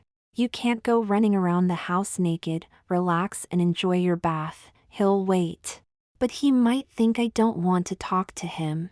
I was frantic. My honey was on the phone and I just had to talk to him. Get back in that tub, Ree ordered. A girl never calls a boy and never rushes when a boy calls her. Get your cute little buns back in that tub and tell me everything that happened. Yes, mother, I whined. What good was having a cute boyfriend if I couldn't even talk to him? I started from meeting the group outside to everyone drifting off, leaving me and Mary alone with our guys, to dancing, kissing, and finally giving Jimmy my phone number. Ree sat on a chair that couldn't have been comfortable, but she never moved. She sat and listened to everything I had to say without interrupting. Once I finished, though, she showed no mercy in prying every little detail out of me. Cool. Now, how did it feel when he held you for the first slow dance? I can't describe it. I smiled as I remembered Jimmy putting his arm around me. Did I mention that he held my hand all the way to the dance floor? 6 times already. Now what did it feel like to have him hold you? Let's see, my heart was pounding, my knees went weak, and I felt an odd sensation between my legs. I was worried that I'd wet my panties. Don't worry about that feeling. It's pretty normal to feel like that. Even guys feel something like that, but it's not as intense as it is for girls. So that's what I used to feel when Eric picked me up. I could get used to it. That's a good thing since it won't go away.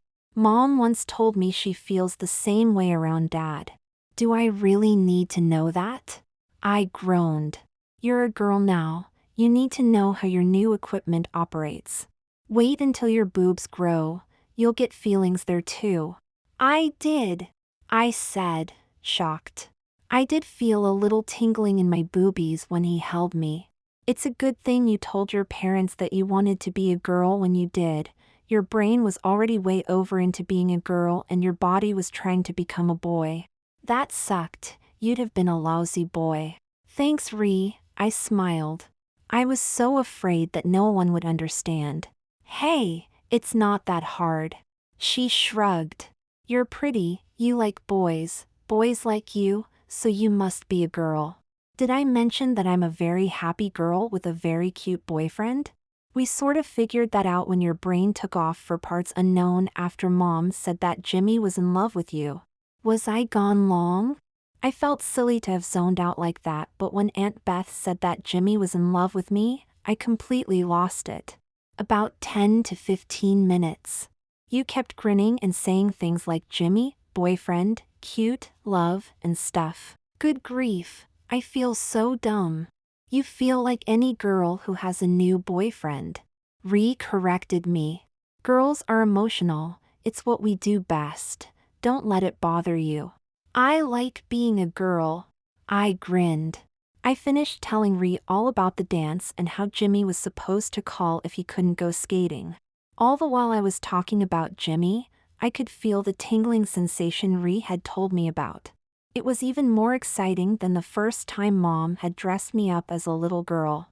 After my bath, I slipped on a pair of pink bikini panties, my pink gauze nightgown, a robe and slippers and hurried to find out what Mom had said to Jimmy's parents. I was sure that they were nice people, but what if Daddy had said something to scare Jimmy? I didn't want to lose my first boyfriend. Did you talk to his parents? I asked as soon as I saw Mom. Is everything okay? Can I go tomorrow? You'd feel a lot better if you stopped to take a breath now and then. Mom shook her head. Yes, I did speak to Jimmy's parents. They seem very nice. His dad teaches at Laketon High and his mom is a secretary there. That's how they met. Jimmy's dad was applying for a job there and can I go? If I let Mom talk, she'd tell me how Jimmy's parents met, dated, got married, and now that I was a girl, the blow-by-blow description of her labor when Jimmy was born.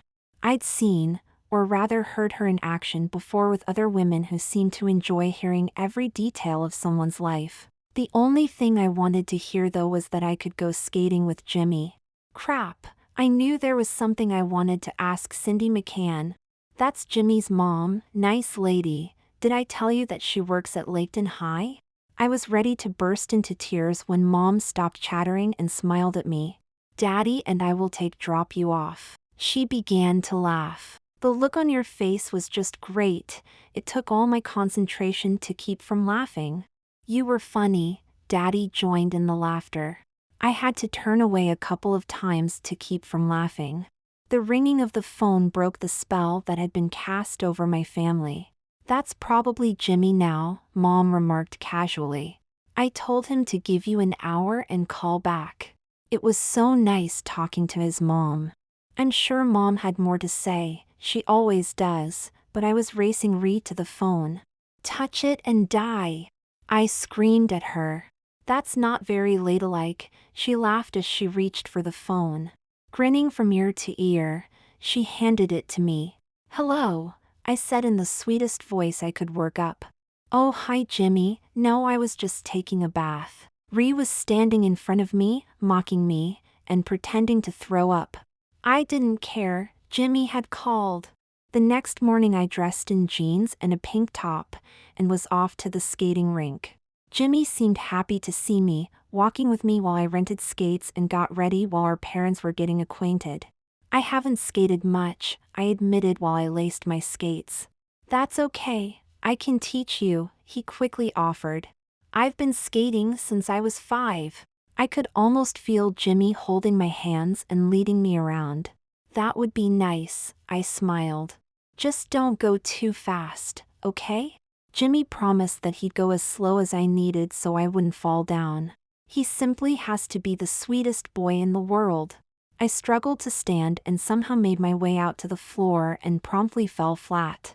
Kids were skating all around me. I thought that I was on my way to becoming part of the wooden floor when a hand reached down to me.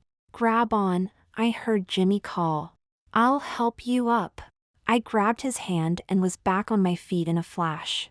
"You really are my hero," I said as I grabbed his arm to support myself. "I'm going to get killed out here.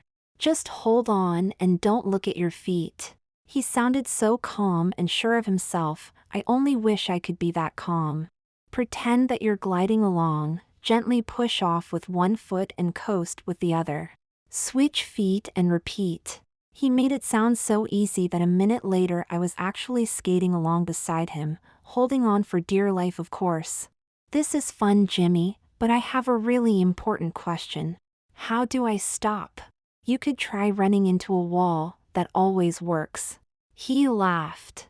"It's painful, but it stops you every time. Don't try in with the low sections, flipping over headfirst is not fun." A boy that was cute, funny, and willing to teach me how to skate, how lucky could a girl get? He taught me how to slow myself down and stop like I meant to instead of slamming into a wall, which I appreciated. Maybe boys didn't care if they scratched their faces up, but I wanted to be pretty. We skated together for almost 10 minutes before he let me try it alone. I couldn't believe it. Skating was so easy. I had a wonderful time zipping around as if I'd been on skates all my life. Sometimes Jimmy would skate around me and hold out a hand. I'd grab it and let him swing me around, while my girlfriends, who knew how to skate, cheered me on. When it was time to clear the floor, Jimmy and skated side by side to where our parents stood, and I stopped perfectly in front of them. "That's amazing!" Daddy shook his head. "I didn't know you knew how to skate." "I didn't, Daddy." I looked over at Jimmy. "Jimmy's the best teacher ever." Jimmy started to blush, making him seem even cuter. He hurried off to skate some more while I rushed over to see my friends. "You are so lucky," Annie squealed. "He's so cute, he's a great skater, and your parents even seem to like him." I almost peed myself when he held my hand, I sighed. "I would." Annie agreed. "Can I try?" "Get your own boyfriend," I playfully snapped at her. "I'll scratch your eyes out." "You don't have long enough nails," Annie challenged. "I'll grow them to keep you away from Jimmy." "Neat, a catfight at the roller rink." Jen laughed. "Don't even think about snatching Mike either," Mary warned. "I'm going to sneak him home and keep him locked in my basement." It was so great to be just another girl checking out cute guys and fantasizing about kidnapping one of them. I'd waited so long, but it was definitely worth the wait. I was finally a girl. When a couple's skate was called, Jimmy hurried over to us, held his hand out to me, and asked if I'd skate with him. No matter how many times Daddy calls me his princess, it will never be the same as when I reached out and took Jimmy's hand. Every problem that I ever had melted away, and I was Cinderella being escorted by her handsome prince. My jeans and top changed into a beautiful gown, my skates were glass slippers. As Jimmy's fingers closed around mine, I was sure that the roof had opened up and the rays of the sun were beating down on Jimmy and me. Everyone had to be watching Cinderella and her handsome prince as they waltzed around the floor. The music ended too soon and we skated back to being Jimmy and Libby, ordinary 8th graders. No, that's not true. I'm Elizabeth Marie Martin, the happiest girl in the world, and he's Jimmy McMahon, the most wonderful, cutest, and sweetest boy a girl could ever hope to meet. I got to talk to Jimmy's parents while he and his friends did tricks for a contest. The McMahons are very nice people, and Mrs. McMahon even invited me to a surprise birthday party for Jimmy. We're going shopping together soon to pick out a nice present for him. I'm not sure what I'll get him just yet, but it will have to be very special if it's for him. Later, as we drove back to Aunt Beth's, Mom and Daddy said that they were busy getting everything settled for the new house and asked if I'd mind staying with Aunt Beth and Ree a little longer, and I jumped at the chance to stay close to my girlfriends and Jimmy. Ree's busy teaching me everything I'll need to know about being a girl. So far I've learned how to wear heels, put on makeup so it doesn't look like I'm wearing any, and how to cross my legs when I sit to keep boys from looking up my skirt. Mom won't let me wear makeup yet unless it's a special occasion, but it's good to know how to put it on when I am allowed. She's going to buy me my first pair of real heels soon and I can't wait. Ree says there's nothing sexier than wearing heels and tight jeans, but Daddy said if I try to be sexy before I'm 16, he'll lock me in my room till I'm too old to care about boys. Everyone agrees that knowing how to sit and move like a lady is very important, so I'm making sure I practice what Ree's been teaching me. I've always thought Aunt Beth and Mom were very feminine ladies, and they're the ones who taught Ree, so I'm sure I'll learn a lot. Mom and Daddy have finally finished getting everything moved and it's time to move into our new home. I hugged Ree and Aunt Beth and cried my eyes out. They took a little girl and turned me into a young lady. We all promised to spend time together, but it's not going to be the same. I became Ree's little sister and Aunt Beth's honorary daughter. How will I manage without them? I was very depressed as Daddy drove away from Aunt Beth's house. I was worried that I'd be too far away to spend time with my girlfriends listening to records and talking about clothes and boys. Sure, we'd all be at the same school, but that would be months away and we couldn't talk in class. Another thing I worried about was seeing Jimmy again. Would it be too far for Mom or Daddy to drive me to the skating rink? What about the mall where he and his friends hung out, waiting for me and my girlfriends? When we weren't skating, we used to ride bikes around the neighborhood. Would it be too far for me to ride back on my bike? I've gotten to be very close to Jimmy's family. They think of me more as their daughter than Jimmy's friend. We're so close that it's almost like having another mom, after Aunt Beth, of course. Someday, I hope that I'd be able to call Mrs. McMahon my mother-in-law. Now I may never see them again. Daddy seemed to be driving pretty far away when I noticed something strange. We had turned around and were driving back the same way we came. We were just a couple of blocks from Aunt Beth's when Daddy suddenly pulled into a driveway.